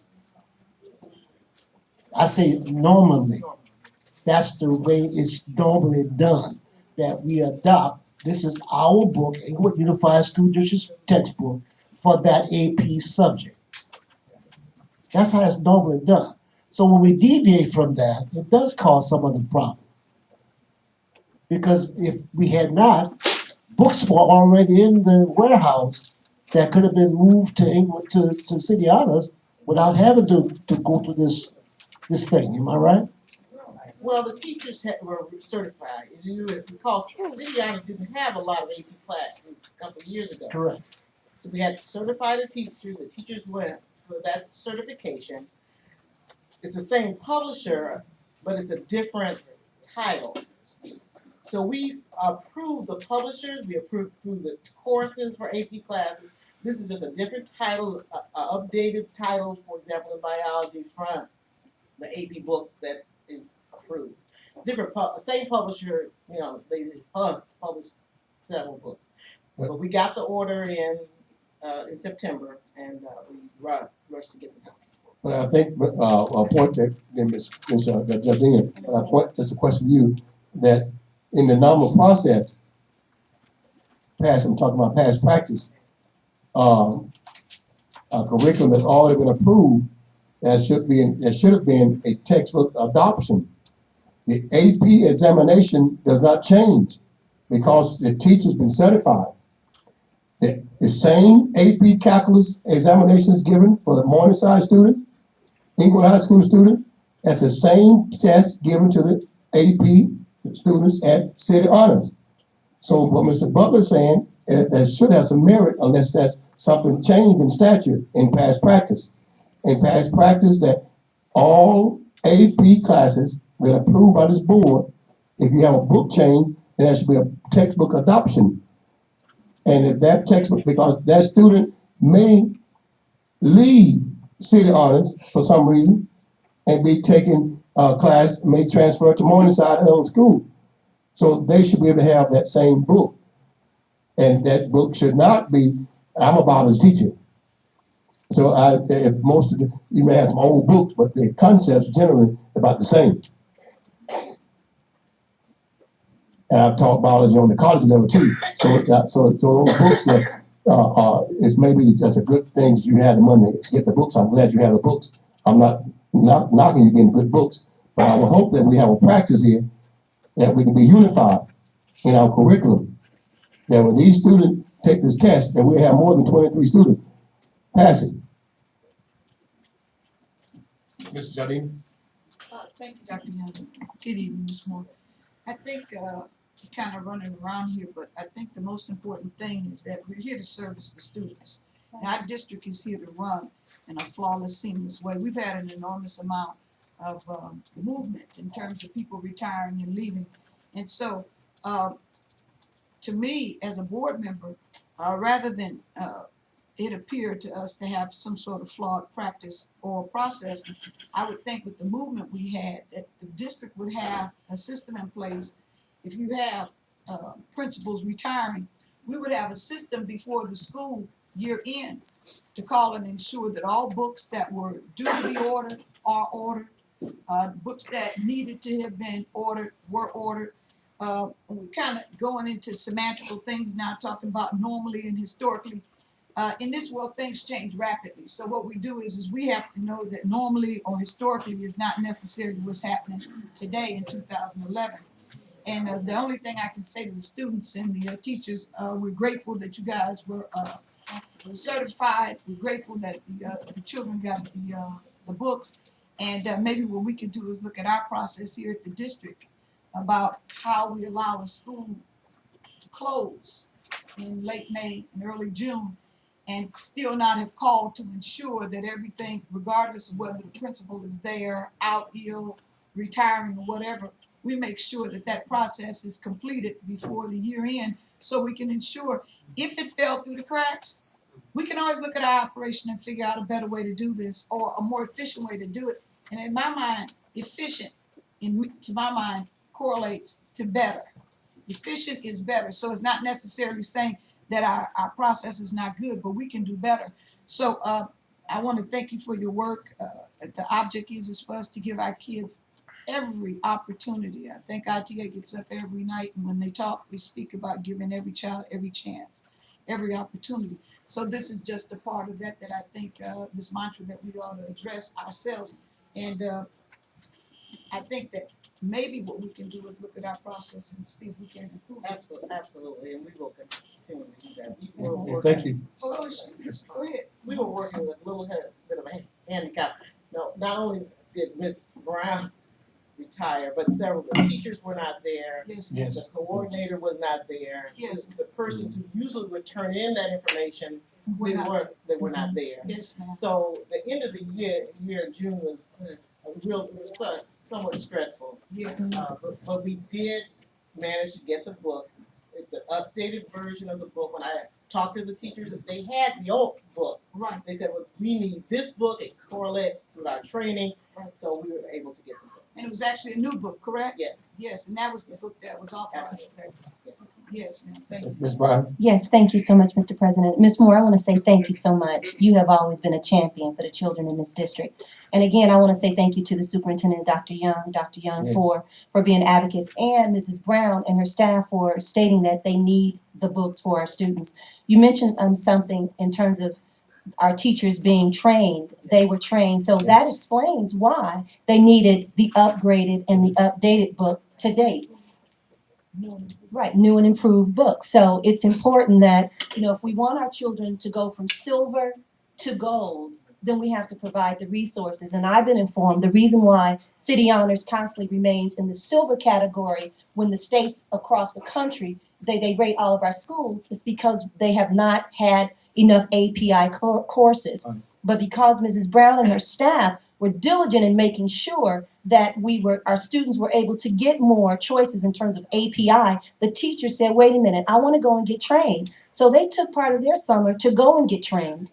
And so I want to, again, like my colleague said, we want to congratulate you. We don't want to beat you up for saying, I want to position myself to be qualified and credentialed so that I can service my children to the best of my ability. So again, I want to say thank you, Ms. Moore, and to the entire staff for going that extra mile to provide the best for our students because they are the best. So again, thank you. Thank you, Southern, want to congratulate again those students and those teachers for being certified. Your son, congratulate you and make sure you know that that was our top priority. And Ms. Brown called, we want you to have the best. And so this whole board is advocating for you to have the best for your school there, and all supplies that you need. So thank you so much. We're moving now to the public hearing on the agenda. Representatives of the public who desire to address the board or any item on the agenda. Excuse me, I forgot to close it. Thank you. This is the annual textbook hearing. Are there any other speakers on the annual textbook hearing? Thank you.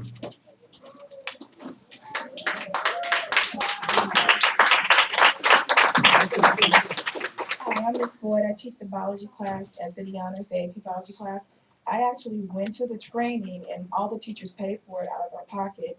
The reason why the books were ordered late because we were told that the district didn't have money to train us. So all the teachers that went this summer in San Diego, we paid out of our pocket. When we went there, they told us that the AP biology test is changing for 2012 to 2011 years. So we needed new books. They are actually changing it. You can go online to the College Board to see that they're actually making changes to the text.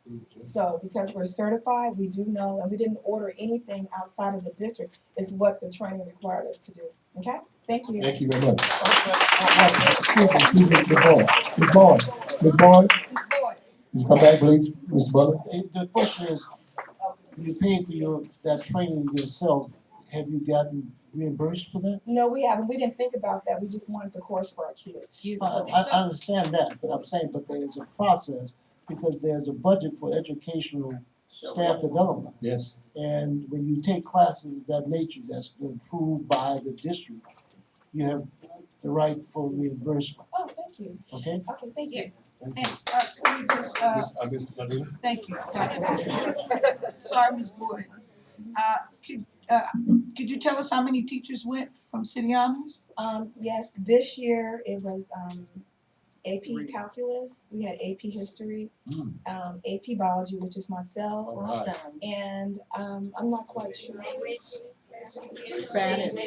Okay, yeah, So chemistry. somebody count and help us here with. I think it's 7. It was 7 teachers. Yeah. So maybe Dr. Young, what we could ask you to do is maybe talk to the teachers so we could.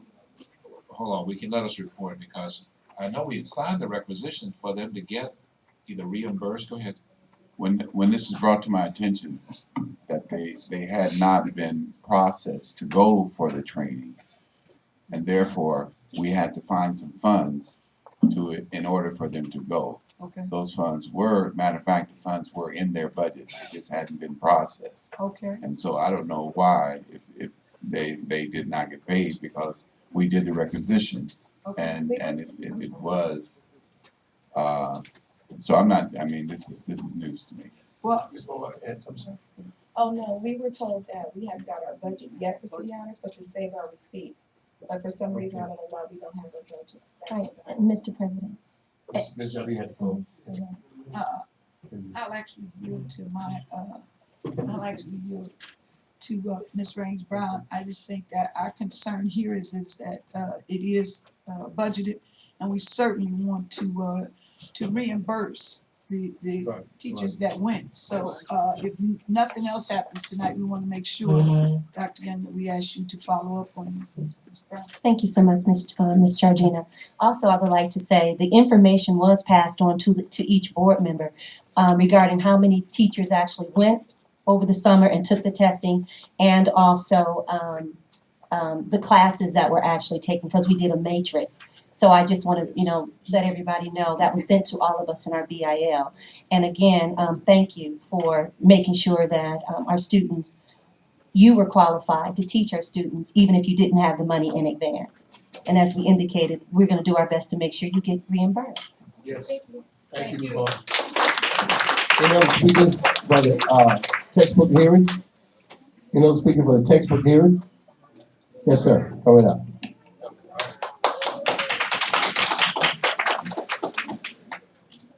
Good evening, everyone. My name is Ira Harden. I'm the chemistry teacher at City Honors.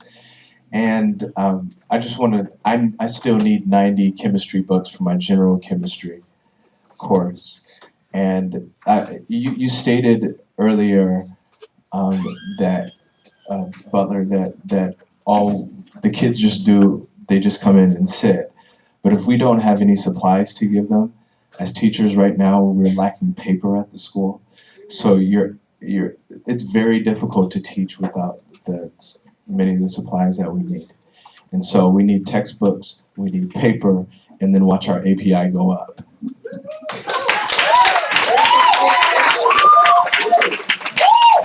I think you miss what I'm saying, that the children are not at fault. They come. It's up to us adults to have those things there for them to do what needs to be done. That's what I'm saying, sir. Thank you so much. Thank you, Mr. Hart. Any other speakers? We're gonna move on from it. We're gonna like to move on from our hearing. We're gonna have to go to our public hearing. Any other speakers for our annual textbook hearing? Thank you very much. This meeting for the textbook hearing be closed at this time. Did you have something? Yes, before we close, I would Yes. just like to say, I think that the purpose of having public hearings is for this exact kind of dialogue Yes. to take place. And I think that it is extremely important for us to openly communicate. And I'm so glad to see so many of the students here from this district, because it is important for you to know that everyone, especially adults, Yes. we are accountable. And the same standard we hold you to, you should hold us to. It's very difficult as an adult to model and to take an oath and be Hippocratic in that oath and not be genuine. And so I want you to know that when you say to us that there are 90 chemistry books that still are not at City Honors, that's unacceptable. Right. When you say that there are not the necessary paper and just the basic requirements that you should have at the school in order to be able to teach the kids, Xerox machines, paper, textbooks, that's a call for us to step up and do what it is we need to do. So we would hope that we're able to communicate this effectively tonight in this public hearing, that we will do everything we can.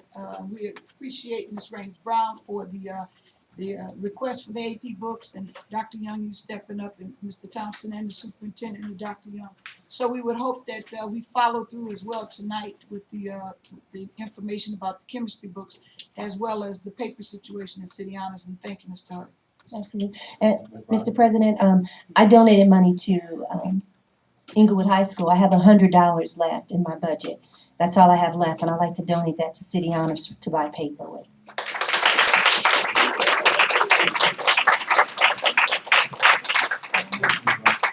Dr. Young, and I think I'm not really sure exactly what my budget looks like, but I have a soft spot in my heart for City Honors too, so I'm gonna donate $500 of my money.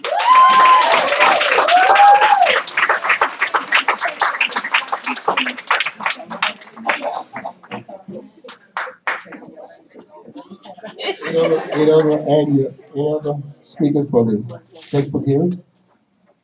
The textbook hearing is closed at this time. We're moving to the public hearing for agenda item. Representatives from the public may speak on any agenda item. Are welcome to speak. At this time, we have cards for the speakers for the agenda. Do we have other? One more card. Thank you. For the agenda item, for Mr. James Evans, Principal of City Honors. I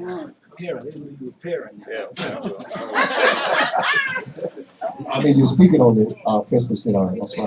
That's your topic. Yes. Yeah, my topic is regarding the principal for City Honors. I know I have 3 minutes, but you know, I've been around for quite a while, and listening to this, the meeting that we're having tonight kind of touched me, and it's really good to know that we're concerned about our students, and we got to look all across the United States, across the world, and know that our kids are falling behind.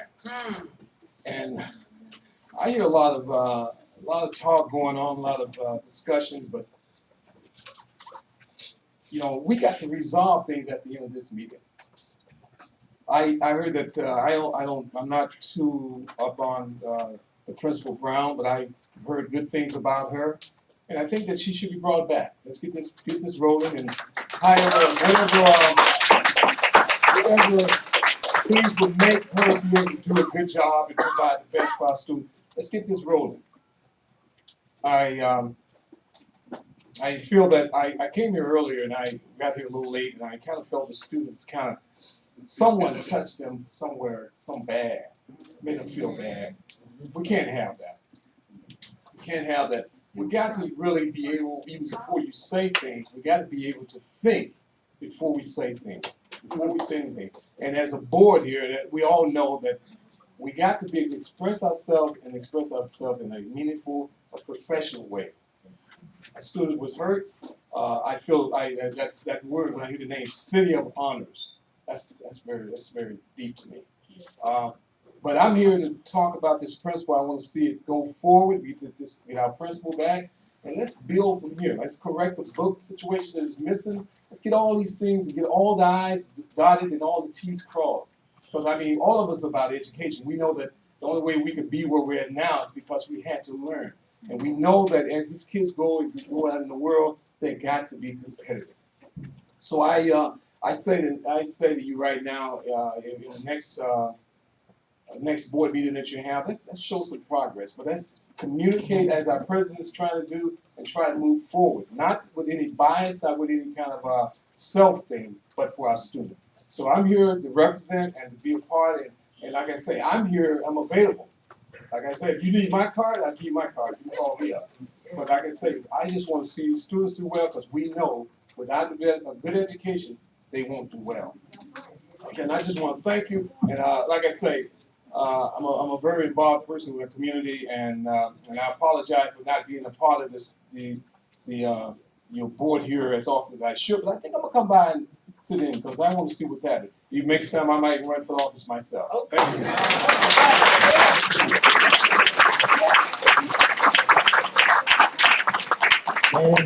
Good day. Good door. Thank you. Good evening. I just want to speak upon what you said, Mr. President.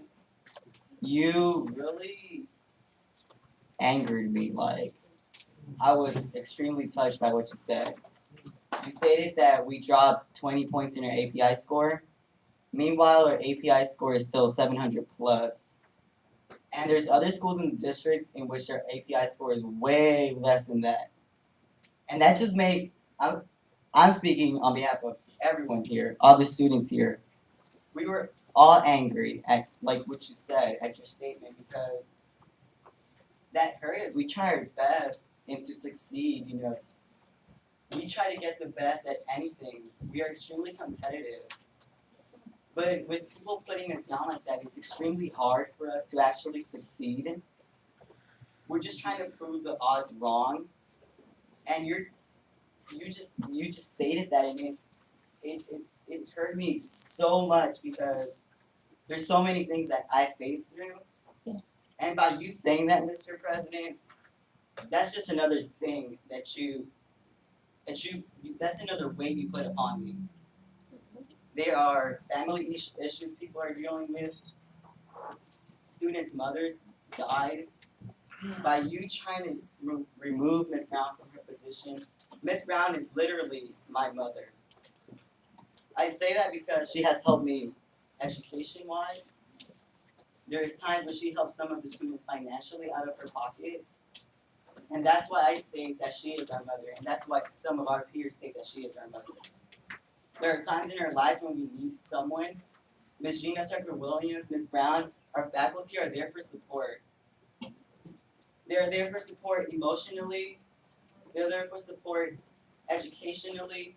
They are there for support after school if we need any sort of tutoring without them getting paid for it. So when you state something negative about City Honors, that really hurts us as a whole, because City Honors is truly a family. Thank you.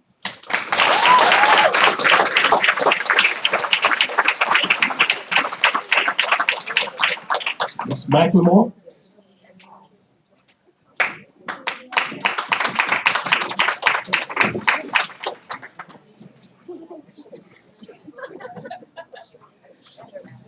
Yes, can I have it quiet, please? Gentlemen of the board, my name is Excuse Miss me, Blackmore. we have to make a mo.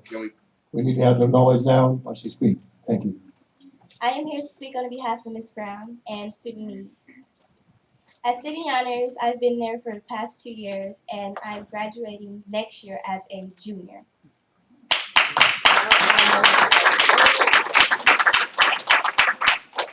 The only way that was possible was through Ms. Brown, who pushed me to reach my full potential.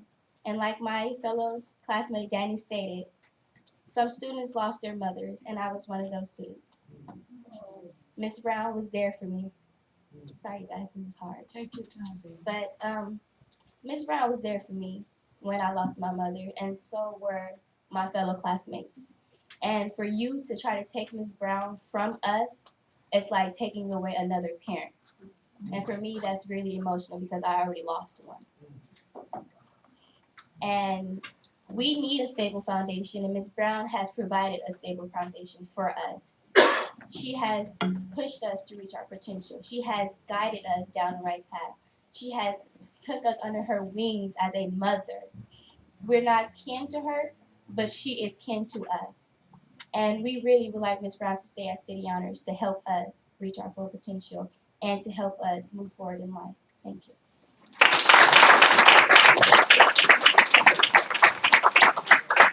Saber, Correa, do I pronounce it correct?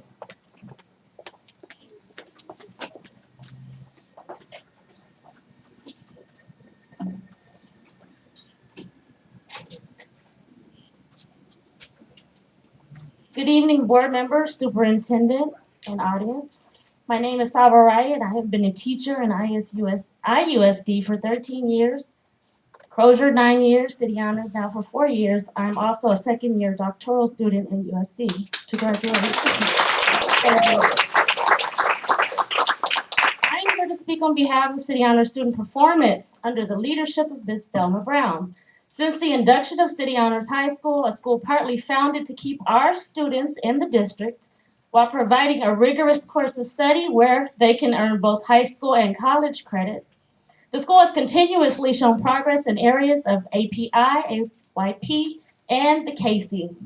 The school has seen growth from the API's base of 655 in 2002 to 805 in 2010.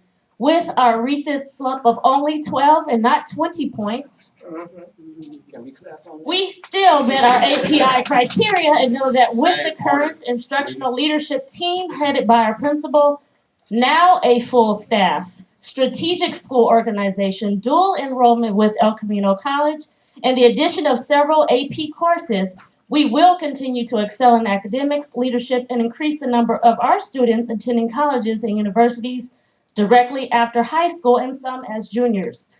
The use of academic achievement data to evaluate instructional efforts, as someone spoke to earlier, proves that the instructional leadership is intact, effective, and an integral piece to our school's cohesiveness, progression, and success. And before I sit down, I always teach my students to speak eloquently and also with efficiency and proper language. And earlier, the term educational genocide was used. And the definition of genocide is the mass murder or destruction of people. And if City Honors actually engaged in educational genocide, we would not have students attending MIT, Penn State University, Princeton, UC Berkeley, waitlisted for Harvard as juniors. And I'll leave you with this rhetorical question, which all my students are learning this week. If all things are done in the best interest of students in Inglewood, then why are our students being attacked?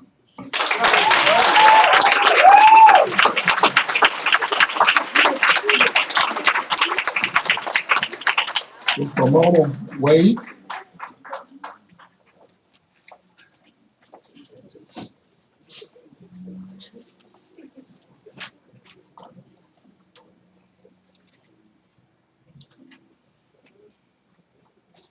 Timing is everything, and wisdom is principle. Thank you, Mr. Butler, for your words. Some people are held at a higher standard because of the calling on their lives. Others are still held at a standard, but we need to consider what we do and how we do, because God Almighty is watching everything. We make accusations that we should investigate first. It was very, very hard to go outside in that parking lot and watch these students cry over the things that were said about them that was not investigated before they were said. What I originally came here to say this evening was, as of June 17th, 11th, the enrollment at City Honors was 500 students, with the anticipation that Mrs. Tucker would be the principal and Ms. Brown would be there to assist her in any way necessary. 9/6/11, our enrollment dropped to 411 students because parents saw what was happening here in these board meetings. You are not listening to our winning recipe, Mrs. Tucker and Mrs. Brown. 9/27/11, the enrollment was 420 students because parents found out that you called Mrs. Brown back, and the students continued to call about coming back. This week, 3 students enrolled, and today we had another student enroll. Just today, as I was leaving there, a parent walked up and asked if Ms. Brown was going to be able to continue, at least for this year, for our children. And I had to tell them that we don't know. So their response was they've already investigated other schools to put their children in if there's another change that's going on. So we're talking about numbers, we're talking about saving money. And even if you don't hold to the 2 years that we're asking you for, it would only make sense for these children that are sitting in here. First of all, we started late. We didn't have a principal to start school with. We took all summer going back and forth, back and forth, back and forth. And that's why a lot of these things are happening and things dropping in the cracks. So at least you could allow Ms. Brown to stay the remaining of this year so seniors can have the kind of graduation and the kind of education that they need, because we all know when someone new comes in and change takes place, who's going to be affected? The students. So we're asking for the 2 years because in that 2 years, it would save you $100,000 plus. You wouldn't have to pay her medical, and you should care about paying someone $82,000 as opposed to paying someone $30,000. Jerome Richardson.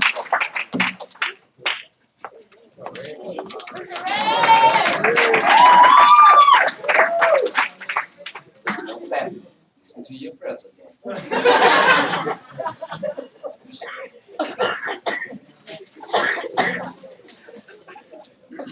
To the board members and our most illustrious president, the Right Honorable Bishop Young. Stay quiet. To the audience. Tonight I came here with City Honors, this family that I love.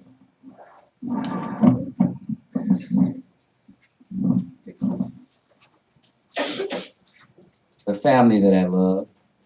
We came not as a forceful unit.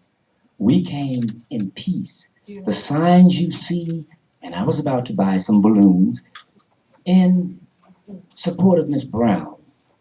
But before we could sit down, somebody charged us. Okay? Some of the accusations that were made, I had to go out and talk to my students. They were crying because some of the accusations were wrong. They were not correct. May I ask the board members to investigate, please investigate any situation that some bird come and drop a feather off on you, rather than taking that feather and running and fanning with it, please come and investigate at the school. Because number one, I'm only going to talk about these things that were addressed by our president. You know, the people don't like for you to say it, but the word of God says, suffer thy children unto you, Bishop Young, as you know. So we thought it'd be a nice thing for us to suffer the children unto the board tonight. But before we could do that, bullets were shot at them. Number one, the first week of school, we had registration. Also, we had A through G requirements with the teachers.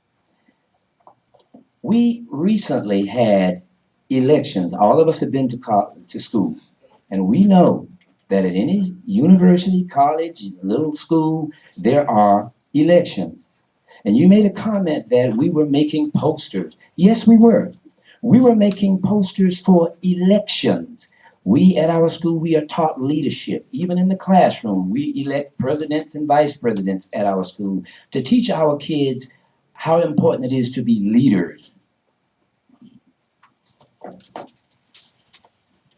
There's the next page.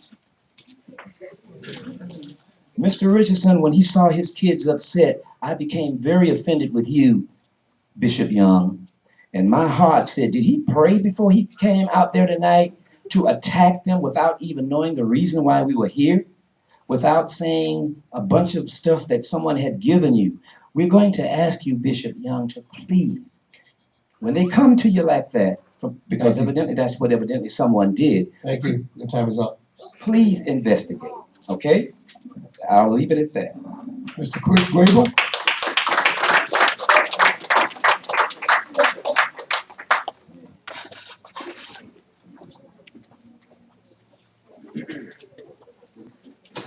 Thank you, Mr. Board President, members of the board, superintendent, community. I'm Chris Graber with the Classified Union.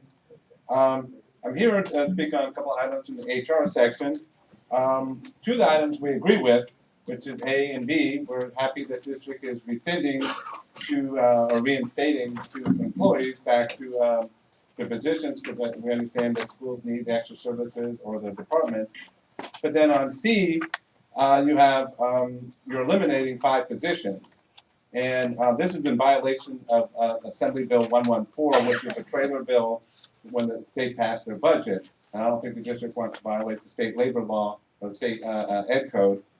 So you just can't do it. It's a violation of the bill.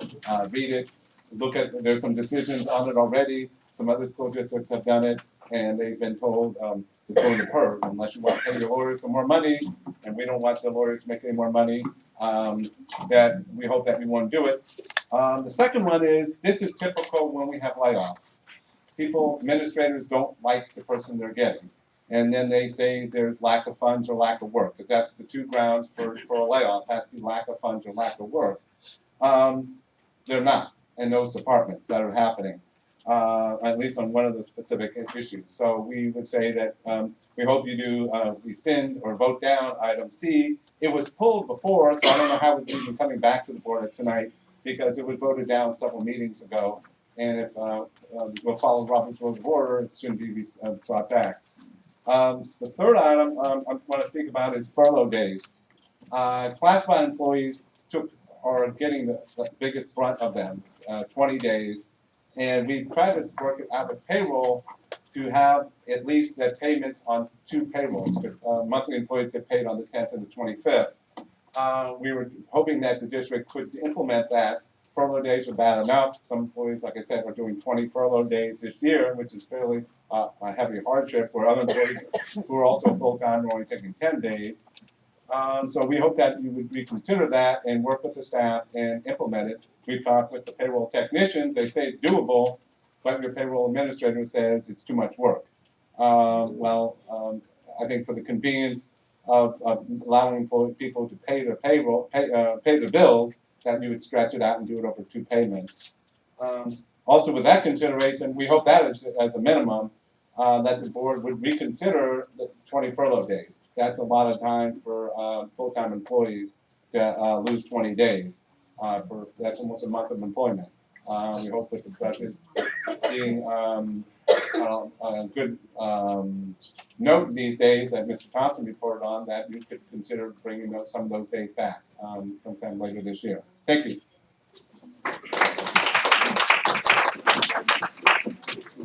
Peter Sunburn.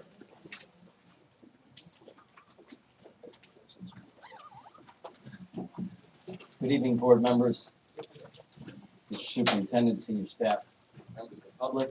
My name is Peter Somberg. I'm the president of the Inglewood Teachers Association, where we believe in giving every child every chance, every day to succeed. I want to address a couple items on the board agenda and a couple items that we talked about tonight.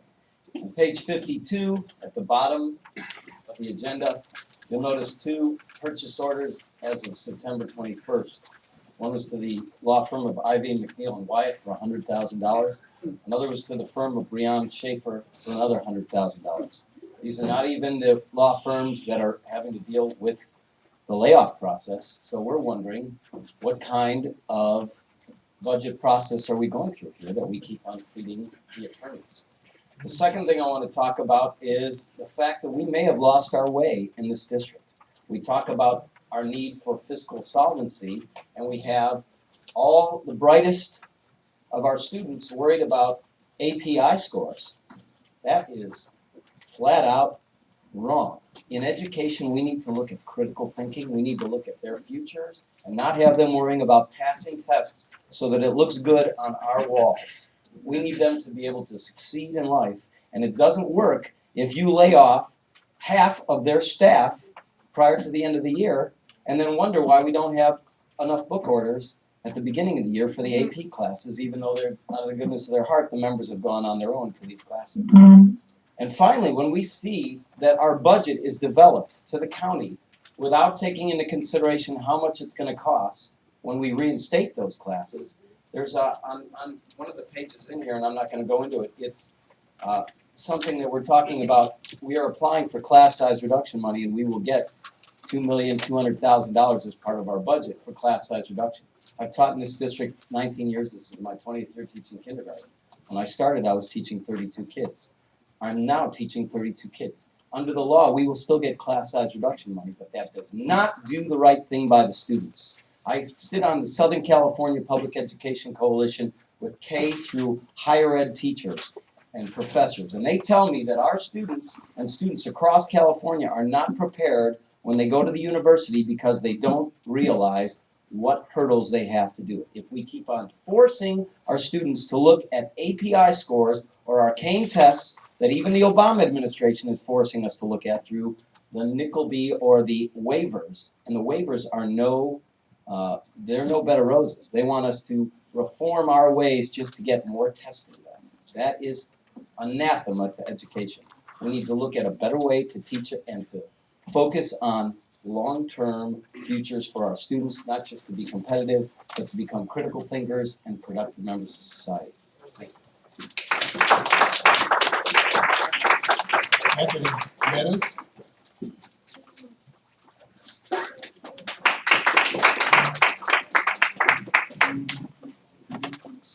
Good evening. My name is Anthony Meadows, and I'm currently a senior at City Honors High School. With all due respect, I was deeply offended by the false accusations made by Dr. Young at the beginning of the first meeting. Contrary to your belief and what your sources have told you, City Honors provides an environment where lifelong bonds are created, along with an opportunity to go above and beyond academically. Because of the opportunities provided at City Honors, not only will I graduate high school, but I will do so with 21 units of college credit.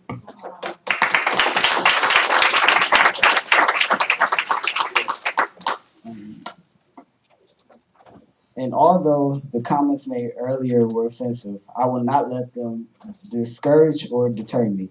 Instead, I will use them as motivation and fuel for the inner fire that was sparked inside of me upon hearing the ludicrous accusations made by Dr. Young earlier. You say the considered changes are in the best interest of us, the students. But how is that possible without asking our opinion, being concerned about what we want, or even consulting us? Instead of slandering you or disrespecting you, I will simply pray for you. In closing, I will not only rely on mere words to prove that your claims made earlier were false. This will be done in action. And the actions of proudly displaying my college acceptance letters and proudly displaying off my college degree in 4 years. Accomplishments that would not be possible had I not attended City Honors or had I not had the pleasure of having Mrs. Brown as my principal. Thank you.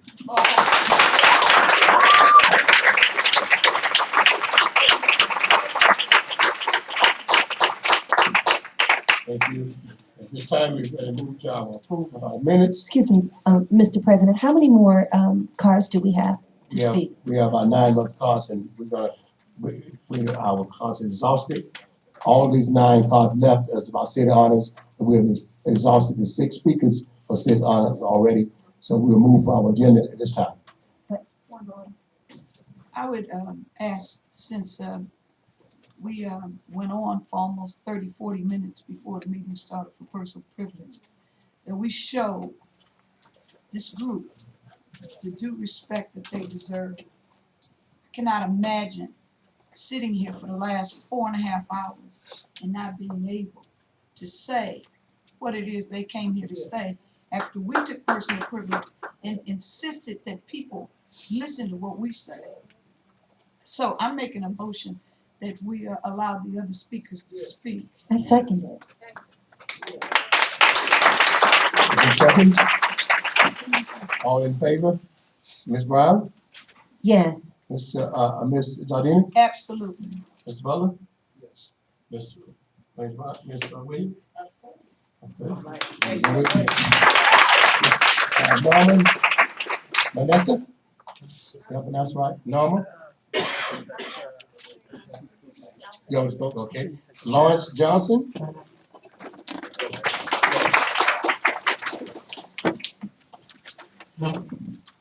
Good evening, you guys. My name is Lawrence Johnson, and I would like to retouch on statements previously made by Dr. Young.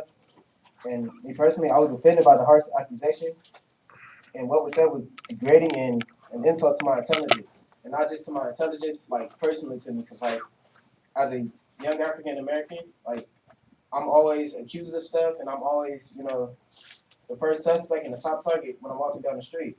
So for you to come, for me to be try to do good in school and come here and to see you insult me like that, it's hurtful. And like and Take your time, baby. and I didn't really have a chance to grow up with a father figure because my dad passed when I was 8. So I pretty much lived in a house full of women, but I was always getting into it with him, so I would just go.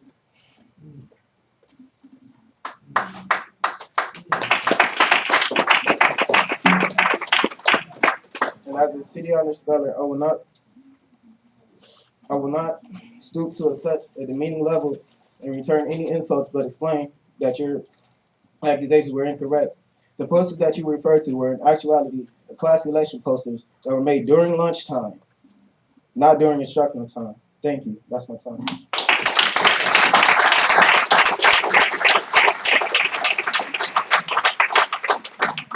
Joanne Dorridge.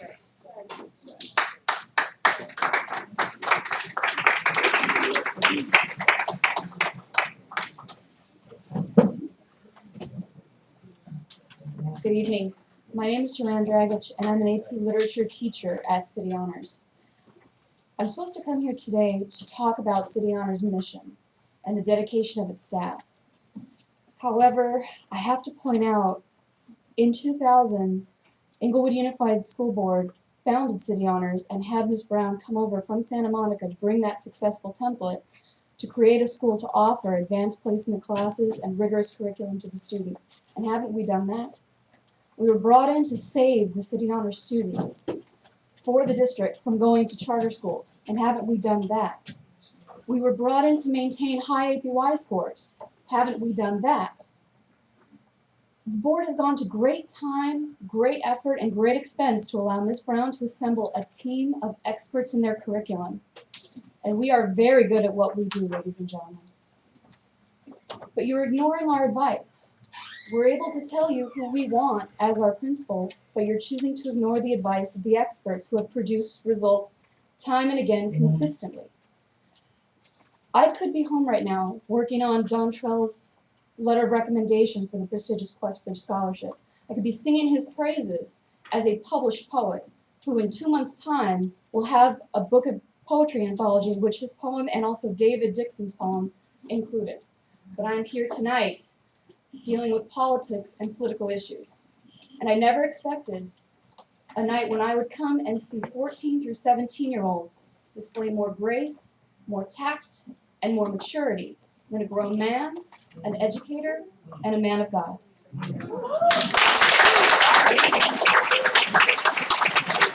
Tory Blue. Tory Blue.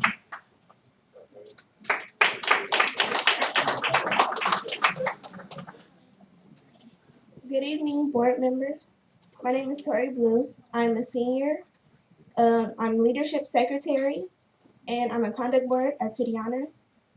And I want to start off saying how I feel personally victimized as a student because of the accusations that were made. They were extremely false. I personally feel that you have not come to our camp. I know that you have not come to our campus to investigate yourself. You assume that they were true, and you know what they say about people that make assumptions. For example, earlier you made a statement about us dropping 20 points as an honor school, which was just confirmed that we only dropped 12. Dr. Young, are you forgetting that we lost the English teacher at the beginning of the year, last year? And we still passed our Casey. And at the end, towards the end of the year, you pulled out our teachers so they could fight for their jobs. So I think we still proved a point as an honor school. Thank you. Ira Harden.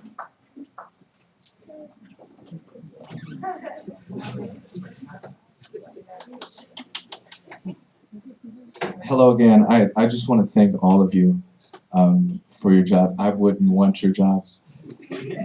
I'm so glad to be a teacher right now. But I wasn't going to come up here again because I'm so glad that we do have paper and books now.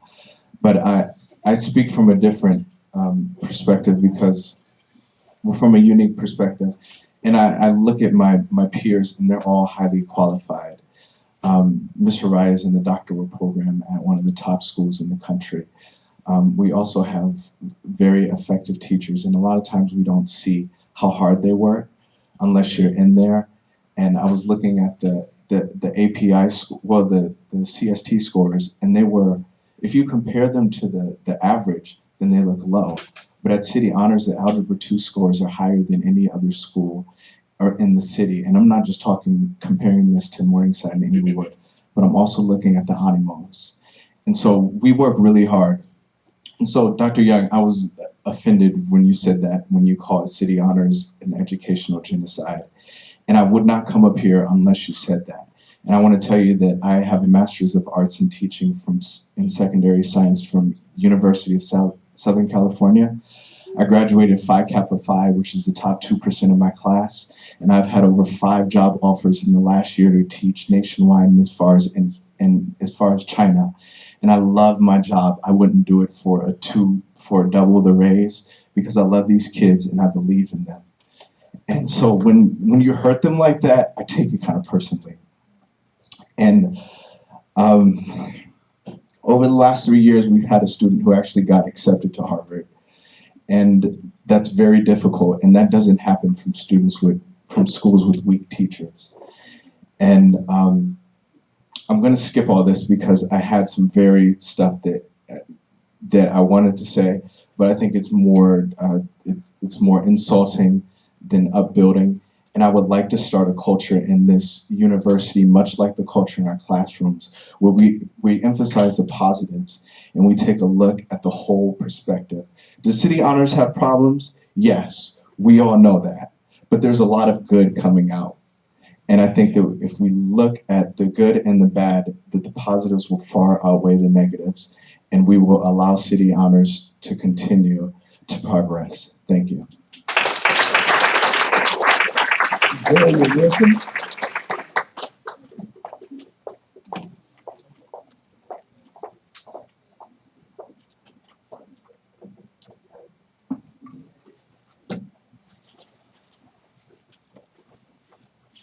Mr. President, Madam Vice President, board members, and the community. My name is Gloria Wilson. I am the office manager at City Honors. And as I had stated at the last board meeting, I was with City Honors basically from the beginning because my granddaughter was with the first graduating class at West LA College. Yes, Dr. Harris did start City Honors. That was his passion. Yes, they were at West LA College, but I did not ever hear any mention of Mr. Butler's name. Sorry, but I never heard anyone say anything about Mr. Butler being instrumental with City Honors. When City Honors moved from West LA, they went to Morningside, and later they moved to Inglewood, where we are now. And Ms. Brown was the counselor when they moved to Morningside, and she was then made counselor in charge when we moved to Inglewood. And since that time, Ms. Brown has molded City Honors to be what it is today. She may not have been the first person to start City Honors, no, but she was very instrumental in bringing City Honors up to the standard that it is today. And I love all of these children. I was very upset to hear you say the words that you said. I've never sat at a board meeting and saw this happen before. I thought it was very unprofessional, and I feel that the children acted more professional than you, Dr. Young, I'm sorry to say. You are supposed to be our Adopt a School program partner, but yet you never do anything for City Honors. You don't come to the school to see what we're doing. You're never there to assist us unless they're taking pictures, and then you're right in the front. So I'm sorry to say, I was very upset with what you said. The children, they still strive, even though it seems like the whole Inglewood district hates City Honors for some reason. We should be embraced rather than be attacked as we were tonight. Thank you.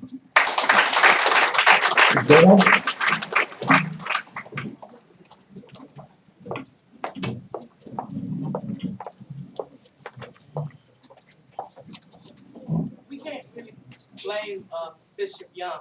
We can only blame his associates that call him all during the day. Like I always call him, I call him a lot too, about not just City Honors, but other schools. But I also help backup. Every time he tells me, give me the backup. I want to see the backup of all the accusations that you made tonight. Like you always tell me, give to me. Because I've done drive-by at your church all the time. Did drive-bys to Mr. Butler, Cindy, and Ms. Brown. I'm known for drive-bys. But the fact is, I think you have a hatred for Ms. Brown. I think, personally, because of your associates that didn't want to do certain jobs. And I'm starting to be a broken record because it's true. Want to be a manager, an 8-hour manager, although we're a satellite school. She don't cook the food, but she want to be an 8-hour manager, like Inglewood and Morningside. Then you got another person that doesn't want to do everything for the kid, data thing, all this kind of stuff. I didn't say no names, but they know themselves. One of them's in the audience now. See, the fact is, Mr. Bishop Young, you're a fighter, and I believe that you can. But what you do is, like when I go to Cindy and I talk to even Mr. Butler, they want to know. I have to show them. Like from Missouri, show me state, whatever they say. I always show. But you made all attacks to these kids, and that's what's bad about it. I'm gonna tell you something. You're gonna be on YouTube in a day or so. And guess what? No, it's not funny. It's not funny. Because guess what? It's gonna mess up your ADA. Because all parents is gonna see that and they're gonna say, that's not the school district for my kid. That's what's gonna happen. Believe me. Now you can take that to the bank. Because they have it on the exact the way he was talking to them, everything. See, these kids are high class and they know all this stuff that you and we trying to learn. You know, we getting Alzheimer's and stuff, but they got it going on. Okay? Facebook. If you think I'm lying, you're gonna see it. And guess what? It's gonna hurt you. Because some of those parents are gonna come and wanna sue you for defamation of character. Or you can have some teachers do that. And I blame your, well, I don't blame, I say Miss Trina Williams, Miss Cindy, I can't Jardine. pronounce your name, and Miss Carol Raines Brown for having enough sense to adjourn, not giving you a form, but it's Thank still you. on record. Thank you. It's still on record. Thank you.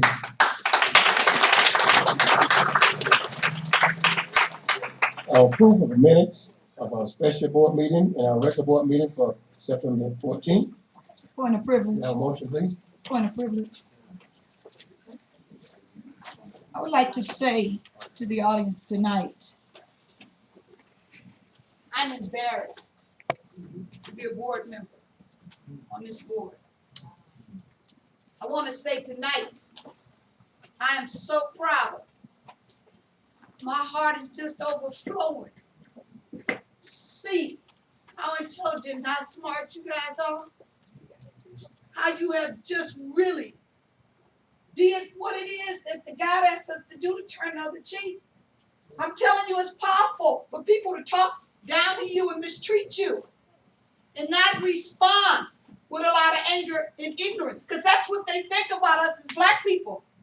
They think we got these little short fuses and we monkeys with tails and we crazy. But tonight, I can say when I stood outside, I walked with this same group on a bus on the campus, Tel Camino, and they treated us like we had tails and brought the entire police force out because when they looked, we were nothing but children and teachers and people of color. Yes. And they brought the entire police force out. Yes, they did. And tried to corral us like we was animals. Mm-hmm. But this same group, and not only you, but the other babies that was with us, they were just as respectful and decent and intelligent and quiet.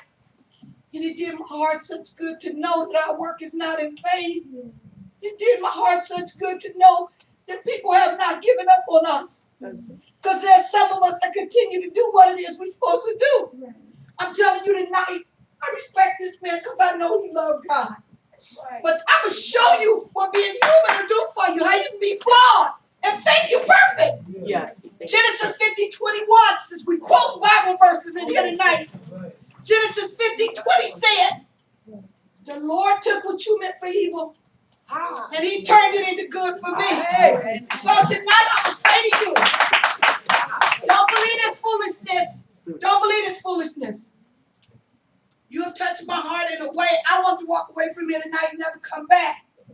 But what you demonstrated to me tonight, what real leadership is about. Yes. When I asked you to leave until it wasn't even a legal meeting, you stood here because you wanted to see this for yourself because nobody in their right mind would believe it. I would expect this high-tech lynching from people in the 50s in Inglewood that wouldn't allow black people to come into this community, and you better be out after dark or before dark. Right? I would expect them to understand what is wrong here is ignorance is not allowable or good anywhere. But in a substandard campus like you have, Yes. which ain't nothing but our fault. Amen. This is a high-tech lynching tonight by one of our own. Yes. But if we do anything, we're going to pray and remember that to be a real Christian is like God does for us every day, all day, is to forgive us. That's right. Know we're born in sin, flawed, human, and guess what? Don't give up on us. That's right. Keep praying, because let me tell you something. It can start wrong, but it can finish good. Right. And I'm going to advocate for Thelma Brown because I know, I saw it with my own eyes. Every class and graduation we had, every time a kid stood up with their chest up high and their head up, it was because Thelma Brown put enough love in them. And whatever they was lacking, she made up for it. And the staff there and the other kids, and you got a powerful bond there. Don't let nobody tell you who you are. Yes. You demonstrated like everybody and got up at this podium and said, and the greatest revenge is to prove to people we're not ignorant. To prove to people that we are not who you say we are. But God made us, and my father's a king, and you messing with God's children. So Amen. keep doing what you're doing. I'm gonna try and stay here and fight this good fight, but I'm gonna tell you something. We have to be slow to anger. We have to be ready to know that the devil is loose. Yeah. And he dispatched minions every minute of the day. And the closer you get to God, and the further away you get from him, he's gonna attack you. This should be the bishop getting up here delivering this message, because this is his job. But I'm gonna do it tonight. And I'm gonna tell you, don't give up on us. Don't hate us. Because this is what's wrong with us as black people. We hate each other because of the way we look. We hate each other because some look. Psalms 37 tonight. Fear not For evildoers, for they will be cut down in the field. Amen. Fear not when it appears that they have progressed. Yeah. And don't even hate the fact that they look like they're benefiting. Know that God got us. That's right. We're going to continue to do his work. Amen. We're not going to be swayed by the devil. And we're not going to be enticed to be ignorant and do evil things. Because Psalms 38 say you can be, after you are not fearful of the evildoer, that the evildoer is going to be laying in a bed, sick, twisted, with every piece of his body deteriorating and rotting away from the evil and the harm they do. You just got to trust and know that every one of us ain't like that. And this is what's wrong with us, that people have pitted us against each other, and we don't have enough sense to not know what we should and should not do. First off, whoever the snake that crawl on their belly is over there, whoever the mole is that's over there trying to tell on somebody, you got to remember this. If you really thought that and believed that, just like I am, I'm a cold piece of work, I'm telling you. I'm going to tell it like it is, and I don't care who don't like it. If I saw it, I'm going to tell it, and I'm going to tell you and spell my name for you. And tell you, bring it, because you got to bring something to get something. And you can run up if you want. So guess what? Do not let this foolishness distract you, because that's what the devil does. He wants you to lose your focus. Peter, you were right tonight. We're not supposed to be fixated on a number. But everybody in this room tonight demonstrated to me their critical thinking, their heart, their fortitude, and their intellect. And I have never been more proud of a group of teachers in my life. I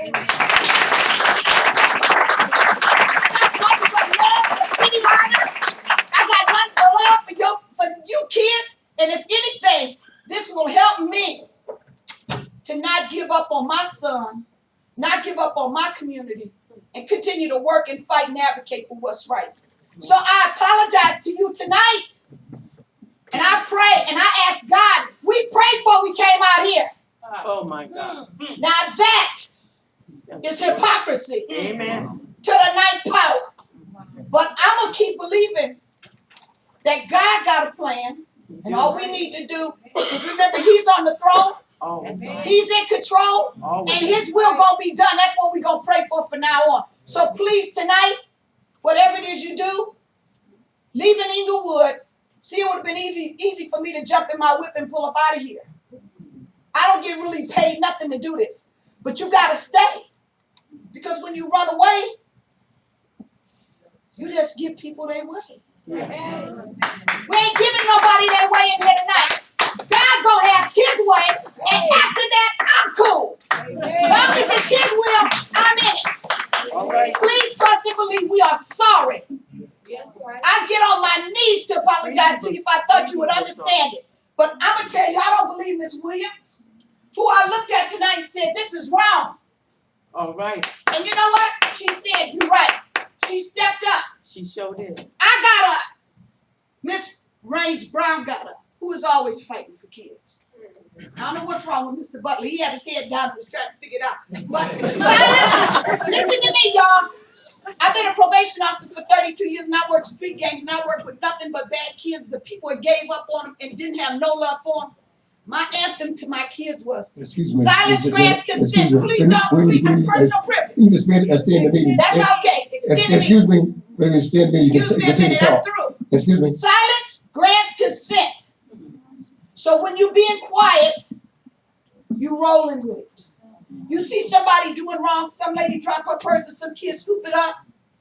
Somebody is mistreating somebody, bullying them, disrespecting them. When you don't say nothing, you might as well be doing it. Amen. I got up out this room because I ain't rolling with it. I ain't with it. Miss Haynes Brown ain't with it. Miss Williams ain't with it. Right. And I want you to know, I will go to my grave if it's tonight, fighting for what's right for us and our community and for y'all. Don't give up on us, y'all. We got a motion, please. It's what I need.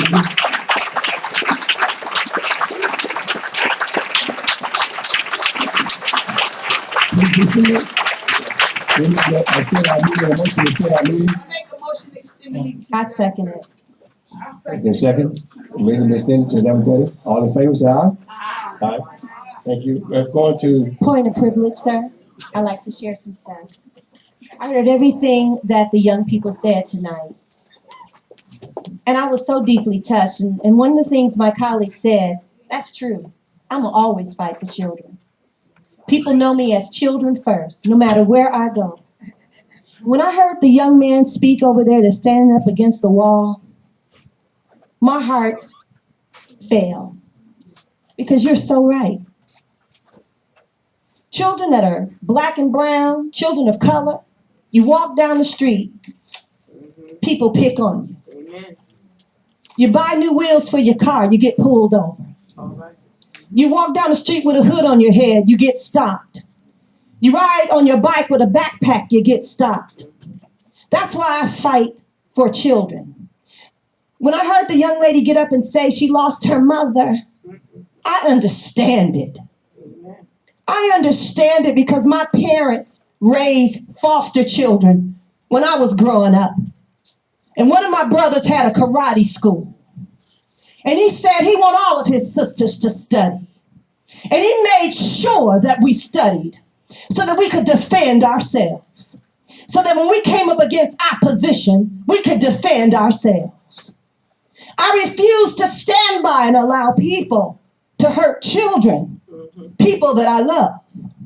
People that I love to hurt children. You are more than a conqueror. I don't say it because it's just words. I say it because I've lived it. There's a greatness in you that we can't even identify with.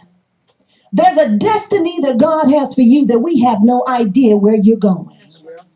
But we know you're going somewhere that we can't take you there. Only He can. All right. So I wanted to pull something for the young males out there. I say to you, don't give up. All right. Don't get discouraged. I have 5 sons. 5 sons. 5 sons. I know when the young lady was talking, some of the young people out there have been in multiple foster homes. So when you talk about this, not having somebody by your side or losing your mother or losing your father, and you're looking to the 5 of us to make a decision in the best interest of you, then you better know I'm going to always do my best to make a decision in the best interest of you. If it's fighting to take you on field trips to expand your horizons, if it's motivating people to help us get the books you need, if it's advocating, whatever it takes, if it's calling my colleagues saying, help me support the children, and they say, not a problem, then that's what I'm going to do. So I say to all of you, the best is yet to come.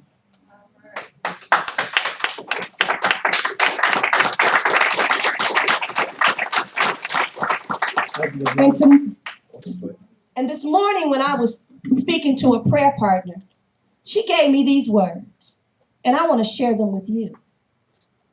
Be strong and courageous. Now, see, what many of you don't know is I grew up in Detroit, Michigan. Some people, when you think of Detroit, yeah, hard times. I remember having to fight 15 girls at one time. That's why nothing really fear. I'm not afraid. I know what it's like. So I say to you, young men, we're here for you. We are here on your side. Young ladies, we're here for you. We're here on your side. I know what it's like when you don't have, but you have to wear the same dress to school or the same shoes to school. And then when you get there, only thing you want is a book so you can read. I know what that's like. It's painful. And that's why we're going to always fight for you. So I want to share this with you. Young people, teachers, parents, my colleagues, be strong and courageous. For you shall give this people possession of the land, which I, talking about the Father, swore to their fathers to give to them. Only be strong and very courageous. Be careful to do according to all the law which Moses, my servant, commanded you. Do not turn from it to the right nor to the left, so that you may have success wherever you go. Remember, your steps are ordered. You're going to do great and mighty exploits. You're not going to just get up here and quote what other people quote, but you're going to be world changers. You're going to shake the nation with your greatness. You're going to shake the nation with your greatness. You're going to shake the nation with your greatness. Thank you. Moving to the item 15 on our agenda, approval of minutes, the minutes of the special and the regular board meeting of September 14th. Discussion? All in favor? Just that with the necessary corrections. Thank you, Mr. Dean. Ms. Brown? Mr. Dean? Yes. Mr. Butler? Chair votes yes. Modification of the agenda. Mr. Superintendent, do you have any modifications? Yes, we have two that I know of on human resource. We want to pull item P5 number 7, and on item P26 number 20, it's P26 number 20. P5 number 7 pull. Pull P5 number 7, and then item P26 number 20. It should, instead of assignment to Crozier, it should be site to be determined. Site to be determined. Which one? Any others, correction? Any other modification? Mr. Agatha? Yes. Yes, President Young, we're also going to delete on P11, number 2. P11 number 2. P11.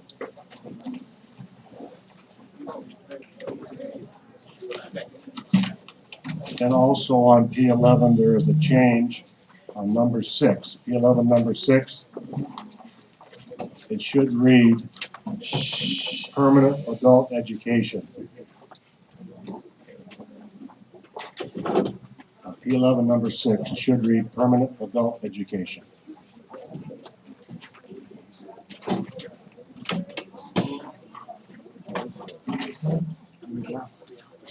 Then on P29, number 29, where it says recommended effective date, we're going to insert until filled.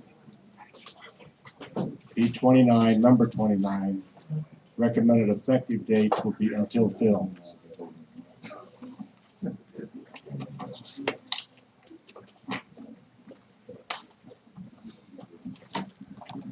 Thank you. Any other modification?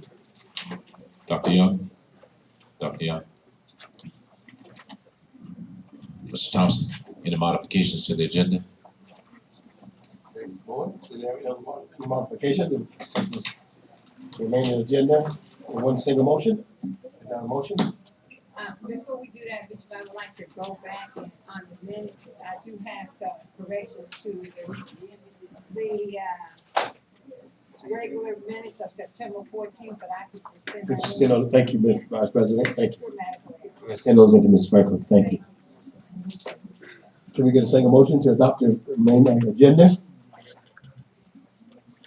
I make a motion that we adopt the remainder of the agenda. Do we have a second? And no seconds, so we have some proof. We'll start with Ms. Rain Brown. In Human Resources. Yes, I'd like to pull P4, number 2. P4, number 2. Okay. Mr. Butler? That'll be item B, resources. That's P2, number P2B. B2B.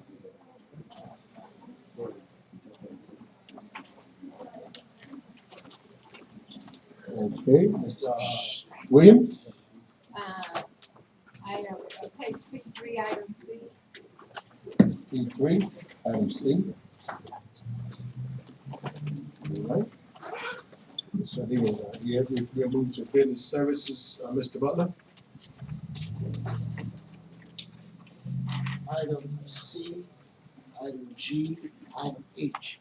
C, G, and H. Mr. Williams?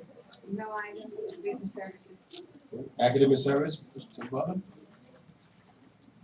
Item PP. Item PP. PP, why is PP? Academic service? What is right in on the sheet? PP. Academic? Okay. Okay. Any other? Ms. William? No items. My questions were answered earlier. Thank you, staff, Mrs. Staff. Mr. King, Mr.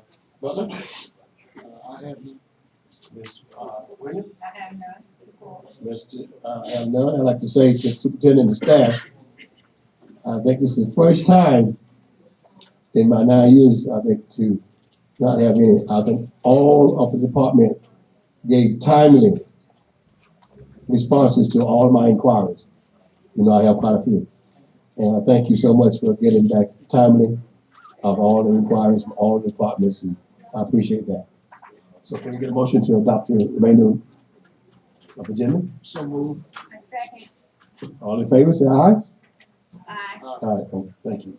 Just on question privilege, Judge, Yes. I just want to call the board, my colleagues' attention to M2 under item B. As it relates, yeah, on the measure, I'm sorry. I just want to make a comment. This simply is the first indication, and I want the board to try to follow with us as we do this, so that hopefully Mr. Thompson is going to keep us abreast as we move. We'll show you how serious it was if you read my report. We are going out now for requests. So the January due date is what we're looking at for Payne Elementary with the double-story building. So I just wanted to make everybody know that we are moving. I just want to make a comment because I want everybody to stay tuned, because we're going to change all of the, as much as we can, the facilities to make it best that we can for the children when they need. Thank you. We move to item P2B in Human Resources. Is there a motion? So moved. Second, discussion, Mr. Butler? Oh, yes, I'm just gonna ask the question, why is this necessary? If we have our benchmark per site, am I correct?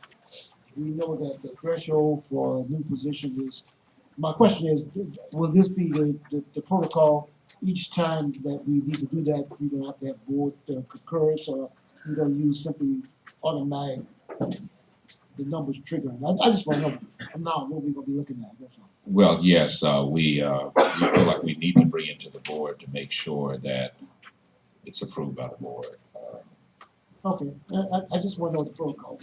So what I'm saying is that even though we may see numbers changing, And people talk about, I have so many people I need to have. We need to let them know that it's not an automatic thing.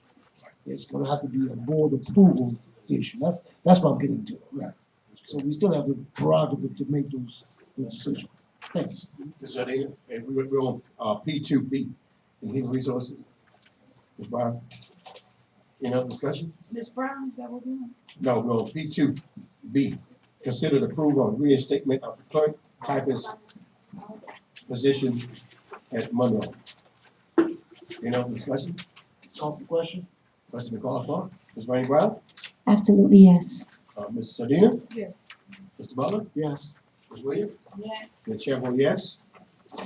Motion passes, all yes. We're going to item C, approval of resolution for elimination of position of classified service. So moved. Second. Okay, Discussion, Ms. Williams? yeah, I'm actually the one that pulled this because I do have I wanna know why was the program A3 position eliminated? Why is that being eliminated?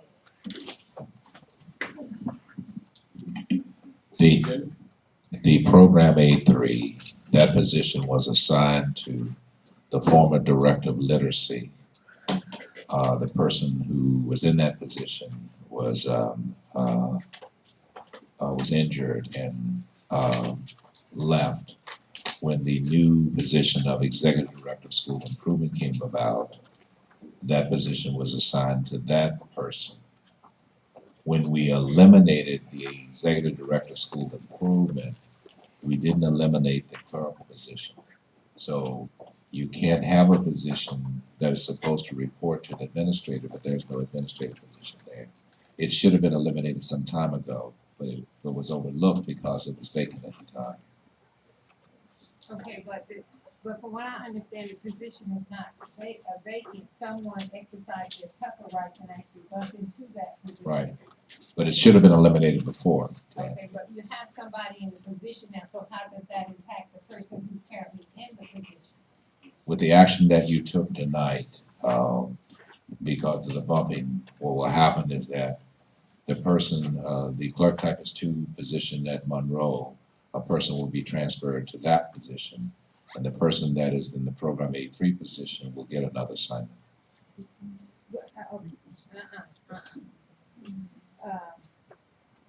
First of all, the person that's currently in that assignment, her last position or that person's last position was as a clerk too.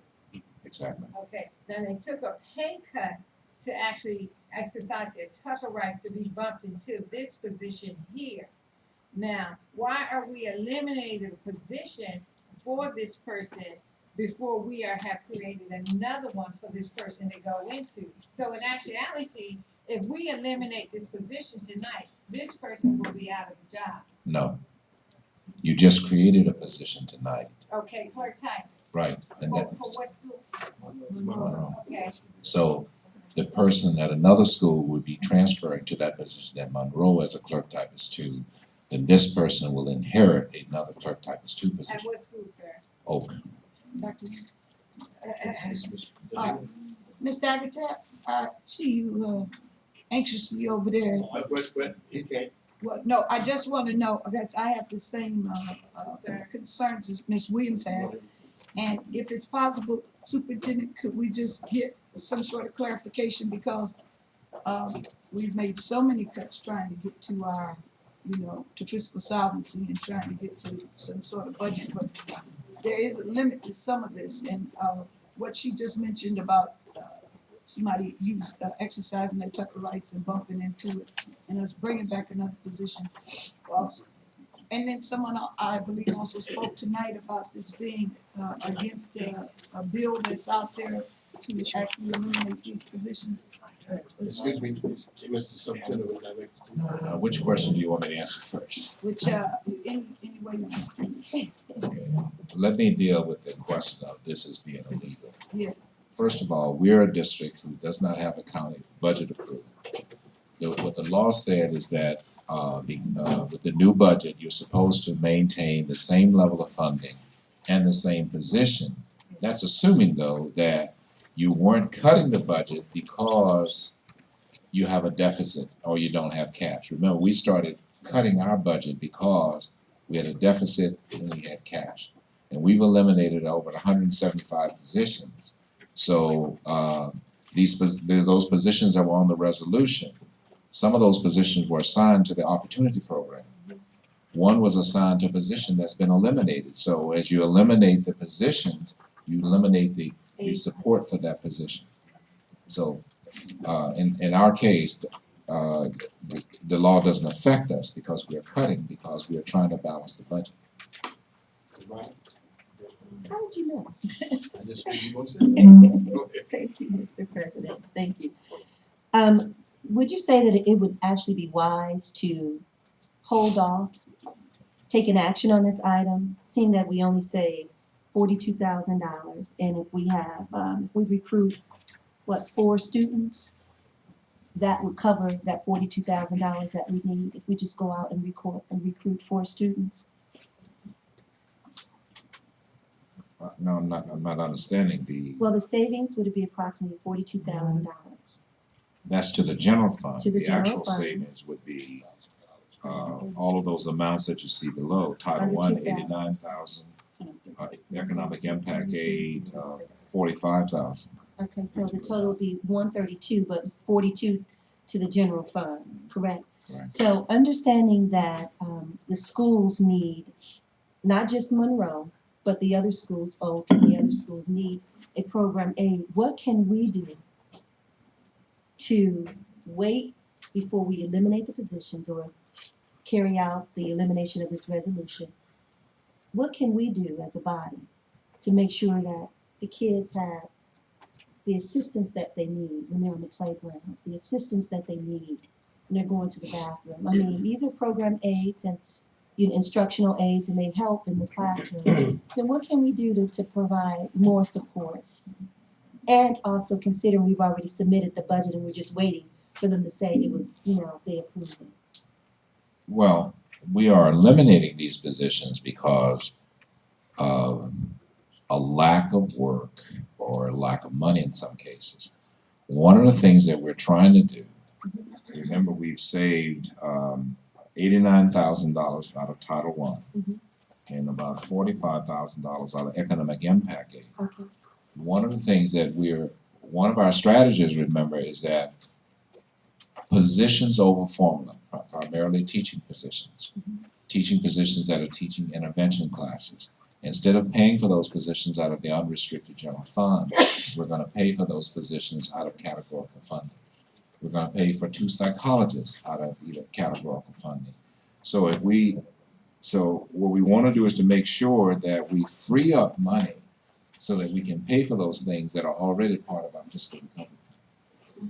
Mr. McHenry, I really want to say to you, thank you, because at first, I thought, when I first met you, I said, this guy, he's gonna fight for kids.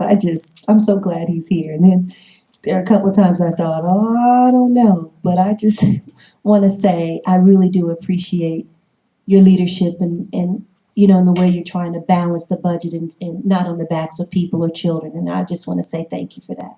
So I just have 2 more questions for you. And my other question is anyone currently in these positions? Yes, I gave you a list of the people, but I don't want to mention their names. But I've been told that I think in every instance, these folks will be reassigned to other positions. So they won't lose their jobs? That's what I've been told. Go ahead, Don. That is correct. 2 of them have been assigned to permanent positions. Another one will be reinstated to a higher position. Okay. And the other one will be reassigned to another position, yes. Okay, thank you. Question been called for? Well, no, that was good. We need to know. We don't want to take jobs from people. Absolutely. Based on the information Mr. Agatep gave. Ms. Williams? Yes. Chair votes yes. Motion carries. Yes. C4, number 2. So moved. Thank you. Discussion, Ms. Ray Brown. Yes, I would like to just make a motion that we extend the 8/29/11 through the end of the school year 2012. Second. It's been second that we extended the time to the end of school year 2012. Discussion? I would just like to say that we have a fiscal advisor from the county here, Mr. Eric Hall. We have an enormous responsibility to balance this budget. Ms. Brown has offered to remain as the principal of City Honors, working for $30,000. Her benefits already paid as a retiree. If we went out and got a new principal, which is obvious, nobody wants a new principal, that would cost us probably $150,000 between salary and benefits. That would save us $120,000 if we just left them there, and everybody would be happy. This would be the answer to everybody's problem, and I think our board meetings may become very boring because over 70 to 90% of the staff, the audience will stop coming because everything we've heard has been to ask for Thelma Brown and the restoration of the culture at City Honors. And so I think if we looked at this, there was also another element that we would have to deal with, and that is that from according to the information given tonight, which is statistics, I believe, we lost 89 students from City Honors. If we had 100 students back, that would probably look at another $1 million in ADA. So this would be almost a savings of $1 million and $1.1 million saved in the next year if we were just able to get the kids to do what they do best, and that's recruit and tell their friends what a wonderful school it is and how they love being there, and everybody there is wonderful and they all work well together. So I don't see how this is not a win-win for us to bring Thelma Brown back, allow her to be the principal, allow the school to return to some state of normalcy, and allow us to put maybe $1.1 million back into the books. Call for the question. I think what we do get very emotional, and that's okay. I mean, that's a part of who we are. But the issue for this particular board member is long term. At this present time, there are plans for that school to have a new facility for City Honors. And in that vein, you got to start somewhere of weaning yourself to the point where you become an independent school site. Ms. Brown is retired, and she is offered to come back and help. But in the interim, we got to get prepared to deal with what we see as a long-term goal. For those who may not know, our goal was that we had addressed that we would like to have the City Honors to be an 8 through 12. And that takes a possibility of growing. Somebody has to grow with that particular process, along with the idea of constructing a new school with input from the site administration, staff, etc. So it's a process. And sometimes we don't get everything that we want because life is not like that. But we do know what our goals and objectives are. And that is to provide the best facilities possible for all of the kids, the best academic situation for all of the kids. So I think we're going to find a way to bridge both of those words. As I said, wisdom and understanding, but also we got to look to the future. These children have a future, and this is 2011. What about the ones coming in 2017, 2015, 2018? We got to get ready for those children. We got to do something for those as well, and we do it now, not when they come. So we got to start doing it now, and it's not going to be easy. I mean, I hear all the rhetoric, and I wish some of you had been here back when I first got on the board back in 2005, when we asked a very simple question: where is our secondary agenda, the curriculum? Couldn't find not one board member who even get excited about that. You did, find one. So I'm saying there's a lot of history here, and I do appreciate you. Just like Ms. Wilson said, she didn't know about me being involved with the City Honor. I was Dr. Harris's chief of staff. I did all of I was the gopher. I did all the running. I did all the buying. I did all the negotiating with West Community College. Doug Agatap was here, he knows. That's why he's not looking at you and smile, because you don't know the history. And we don't know the history of what happened at Morningside High School. And I would love to have an opportunity to talk to you about what happened at Morningside High School. And how you got your own site. And what we had to put on the line to get your own site. And those parents who children came from Monroe, where I was, who stood up and said they wanted City High School when this board was about to throw this whole idea in the trash cans, right? Right? So there's a history there. And that's why I stay calm. I don't get emotional anymore. I realize right now the devil is alive, but he's alive. I know that. As long as I know that, I keep my calmness with me. So I want you to understand. Let Delma come and help us. But we gotta get ready for the future. If we're not willing to do that, then we're stuck in the past. I'll call for the question. Call for the question. Ms. Raines Brown? Absolutely, yes. Ms. Jardina? Yes. Mr. Butler? Abstain. Ms. Williams? Well, yes, as amended as requested by Board Member Gardina, that we extend the date to the end of the school year, which would be, what, 6:30? Yeah.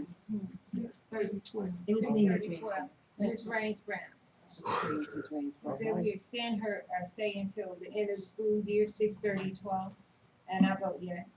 My vote is no. Point of order, just for clarification, we have gone through a process of selection, and I understand that we have people already in line? Yes. Well, that's what I was trying to get to attention of where are we in the process. This is business. We had a fiscal advisor that said cash is king, watch the money. This is a $30,000 thing. We started that. We do need to talk about all this, Mr. Butler, because sometimes I see you really with your nose flared and really getting hot and throwing your glasses off, and I stay calm. So I think it's really crazy for us to be talking about fiscal solvency and cutting people's jobs in 20 days, furlough days, and cutting people's this and taking people's jobs.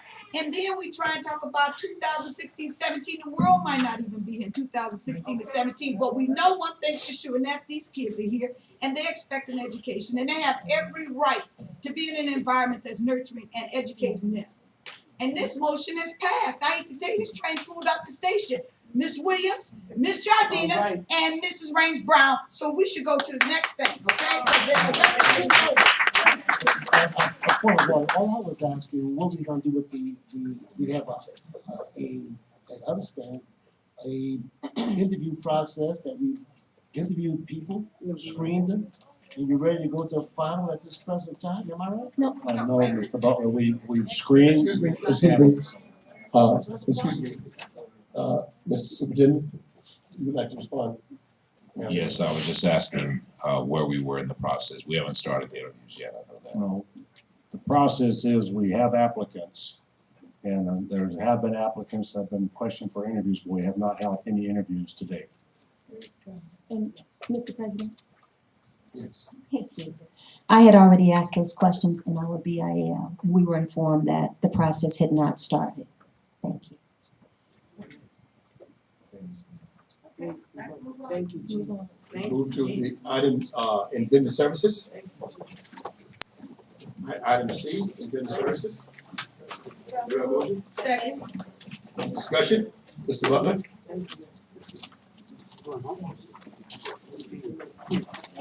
Item C. Oh, okay, item C, I did have a conversation with the business services, and I think there's one thing he made very clear, that in our donations, that we do, in all of our donations, it has to be an agreed upon statement between both the donor and the receiver. So if we agree to the donation, there must be a statement to the fact that it has no particular gap. Am I right? Correct. No commercial or residual value. Right, no commercial or residue value, that's, has to be included in the correspondence. Yes. Call for the question. President Goff, all in favor, say aye. Aye. Opposed? Aye. Motion carried. Item G, Inventor Services. Motion. So moved. Second, discussion, Mr. Butler. The G, the director's salary is stated, it's 25%, as I understand it, the represent 25% of the Head Start funds. That does not change the salary, that's what I'm trying to establish. No, it doesn't change the salary. Just change the percentage of, from which the category of the salary is going. It's 50-50 now, that's gonna go to 75-25. And I think that would help if I'd done the 50. It's on page 86, item 3. Okay, good, thank you. Call for the question. Question Goff, all in favor, say aye. Aye. Opposed? Ayes have it. Passed. We go into item H on the agenda.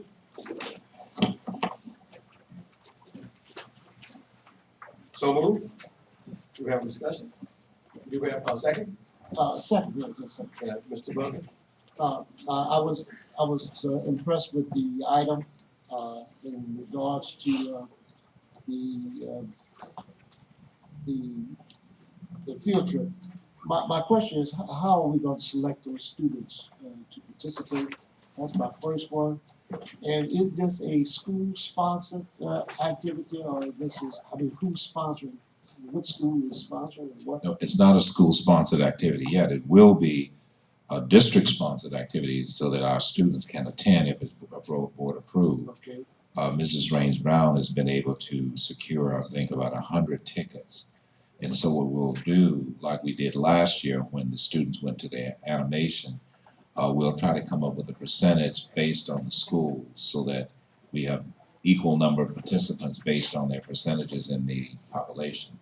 And then if we get more students, like let's say that a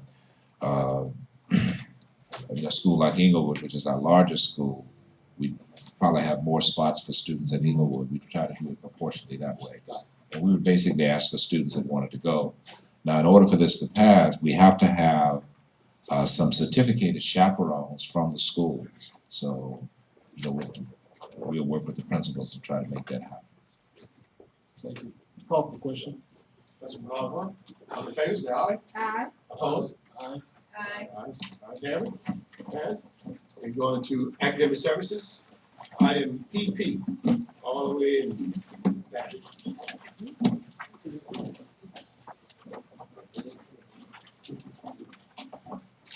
So moved. Second. Discussion? My discussion, Mr. Superintendent,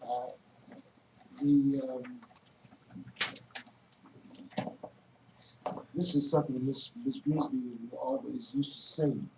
When we have these kind of trips that we're going on, we have to, I think the board needs to know in terms of finance, chaperone, insurance. There was a, matter of fact, we went so far where we created a checklist. This type of trip, anytime we leave outside the state. So I'm just wondering, have we adhered to all of those checks? So we feel comfortable, we send them all the way to Hawaii, to Maui. And I support it, I'm not negative, I'm saying, did we touch all the bases, be sure all the, everything is covered, that's all. With this particular, the district, I mean, we will be covered for the insurance and that type of thing. The funding is going to be done through fundraising with the athletic program. Mr. Roy is here if you want to speak to that.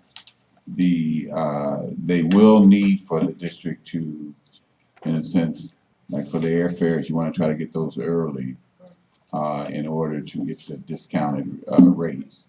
And it would require that the district in a sense, front the Also the accommodations, right? and accommodations, and then they would reimburse the district. But what I was saying that Okay. we, have you seen it? There was supposed to be, I know Dr. Crow did design one. It's like a check Checklist. slip for any time we take an out-of-state trip. Like all the things that we wanted to be sure the board knew that we had done. I haven't seen it specifically, but I know we can. Yeah, we haven't seen the checklist, but this is what we did do. We checked on the insurance, we checked on the funding, and all of those things. It was really the insurance, the main thing. We wanted to make sure that they're going over the water and everything, that we were able to get some coverage, so. I'm okay with that. But I will look Yeah, up no, the checklist. I think it's up there. I know it's up there because that's one of Ms. Grizzly's legacies. Yeah, it was always, anytime we go out of state, there was a checklist. I don't know the top of the checklist, but the checklist that we had to make sure all those things covered. This was for out-of-state trips. Out of state trip. Ms. Brown?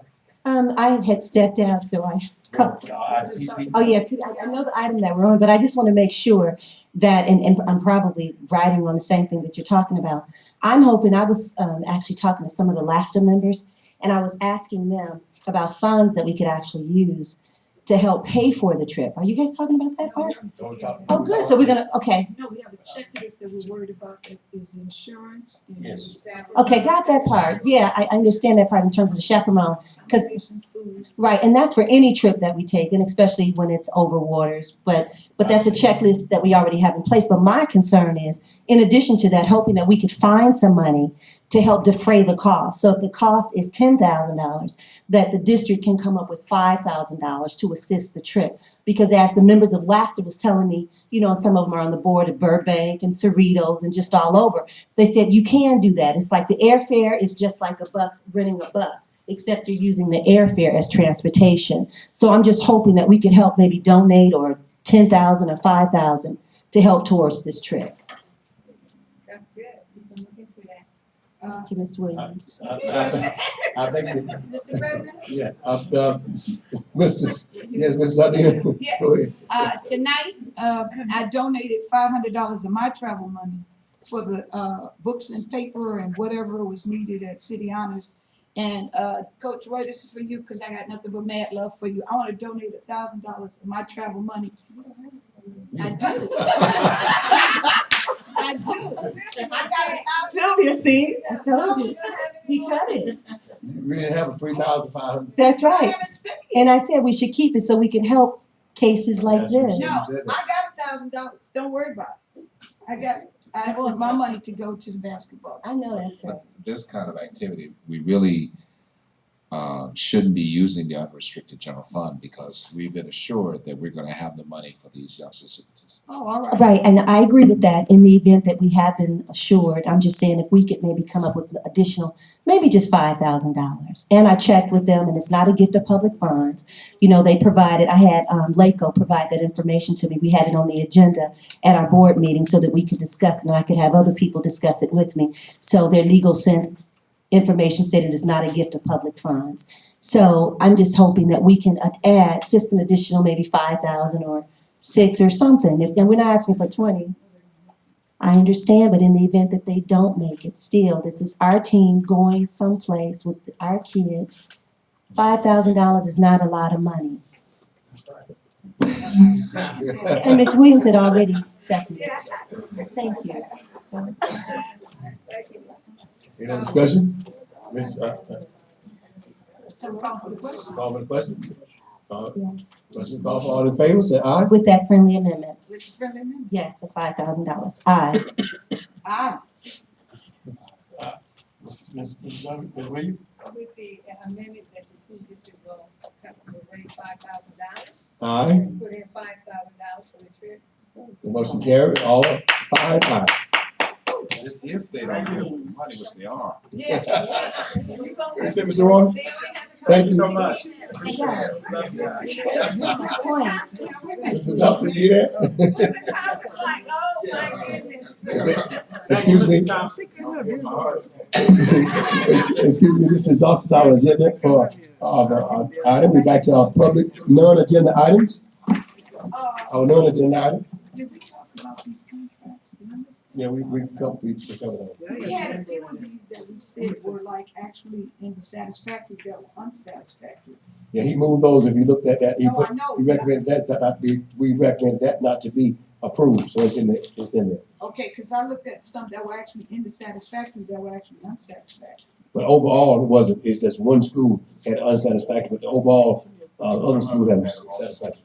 Right, No, I found three, Dr. Young, that maybe what I could do is go over them with you, okay, because, these were the things, Dr. that we Young talked about. and Mr. Butler, that we talked about. Yes. Well, when we giving people contracts, we have an expectation that they will come in and provide the service that in fact they have been paid to provide.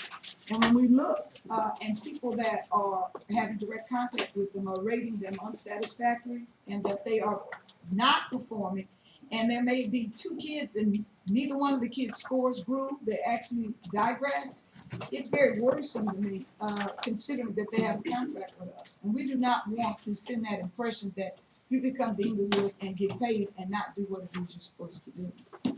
So I'll just kind of highlight these couple more that I found that were in the satisfactory, that were actually unsatisfactory. Has it been approved now? They have been, They're approved now, so Yes. if you find some that where we missed something, then we'd have to bring them back. okay, thank you. No, we have a non-agenda item. We have David Dixon, Makisha Gaines, Desiree Miller, Jerome Richardson, Ramona Wade, Cameron Peters, Betty Griffin,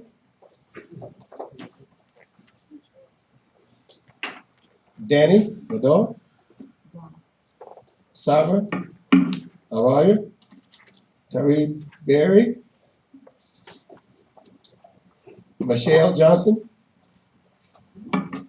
Peter Sunberg. I'll use my time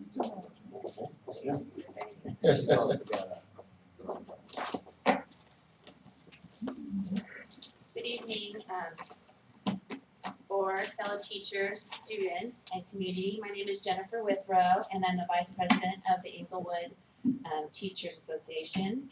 And I want to start off by saying I also have a soft spot for City Honors, having taught there for 1 year. And but I'm a current teacher now of 6th graders at Monroe Magnet Middle School. And I encourage my students to go to City Honors for high school, because I want to keep our students in the district, of course. But my real soft spot right now is for the teachers of Inglewood Unified School District. Tonight I saw your concern when, I believe her name was Ms. Boyd, when she spoke about spending her own money for training. I saw your concern, but I think your concern should be for their employment. When she came up here and spoke, I wanted to ask her, are you employed currently? Because you should know this, but there's 3 teachers at City Honors right now that are on temporary contracts. Their contracts end on November 2nd. There are 4 fully credentialed teachers with single subjects credentials. They're highly qualified, working at City Honors. They're day-to-day subs, making sub pay with no benefits, and they probably have families that they're raising. These teachers are creating lesson plans, attending staff meetings, reading papers. I'm sure they'll be attending back to school night because they're highly qualified and that's what we do. Are you concerned about these teachers? These are employees. These are highly qualified teachers. I know I keep saying that. And these students need them. And I don't want to focus just on City Honors because I represent all the teachers of Inglewood Unified School District. I think you guys need to do the right thing. Hire all the teachers in the district, hire them soon so they can stop worrying about their pay, their benefits. Hire them for the whole year. Don't just give them semester contracts, give them contracts for the whole year. And do the right thing by the students of this district. We have wonderful teachers. You heard them speak tonight. They can speak eloquently. They know what they're saying, they know what they're doing. I was proud of them tonight. They stood up for what they wanted, what they needed, and they got what they think is best for their students. And thank you. Thank you. Lawrence Johnson, Anthony Meadows, Ms. McLemore, Norma Anissa, Joanne Dragon, Ms. Sanders, Ms. Bell. This is also all the cards for the non-agenda items. At this time, we move to board remarks. I'd like to make the motion that we adjourn the meeting. Yeah, for the board remarks. I second that. They move in proper second, that we vote for the board remarks. But I would like to adjourn the meeting in the name of my Bishop Frank Stewart's wife, Charlene Stewart, who Yes. passed away a few weeks ago of ovarian cancer, and also in the name of Elaine Walker, who was a very good parent at South Davidson High School. She passed away also the next day of ovarian cancer, so if we could adjourn the meeting and both of those wonderful, wonderful women of God, I would appreciate it. I second that, absolutely. Elaine Walker and Miss Charlene Stewart, First Lady Charlene Stewart. Thank you very much. Thank you. And also, Reverend M.M. Merriweather is the pastor of the New Mount Pleasant Baptist Church in Inglewood. He passed away about 2 weeks ago, and thank you for that reminder, Mr. Butler. I'd like to join in this honor also. But other than that, the meeting is adjourned, and we adjourn at 10:45.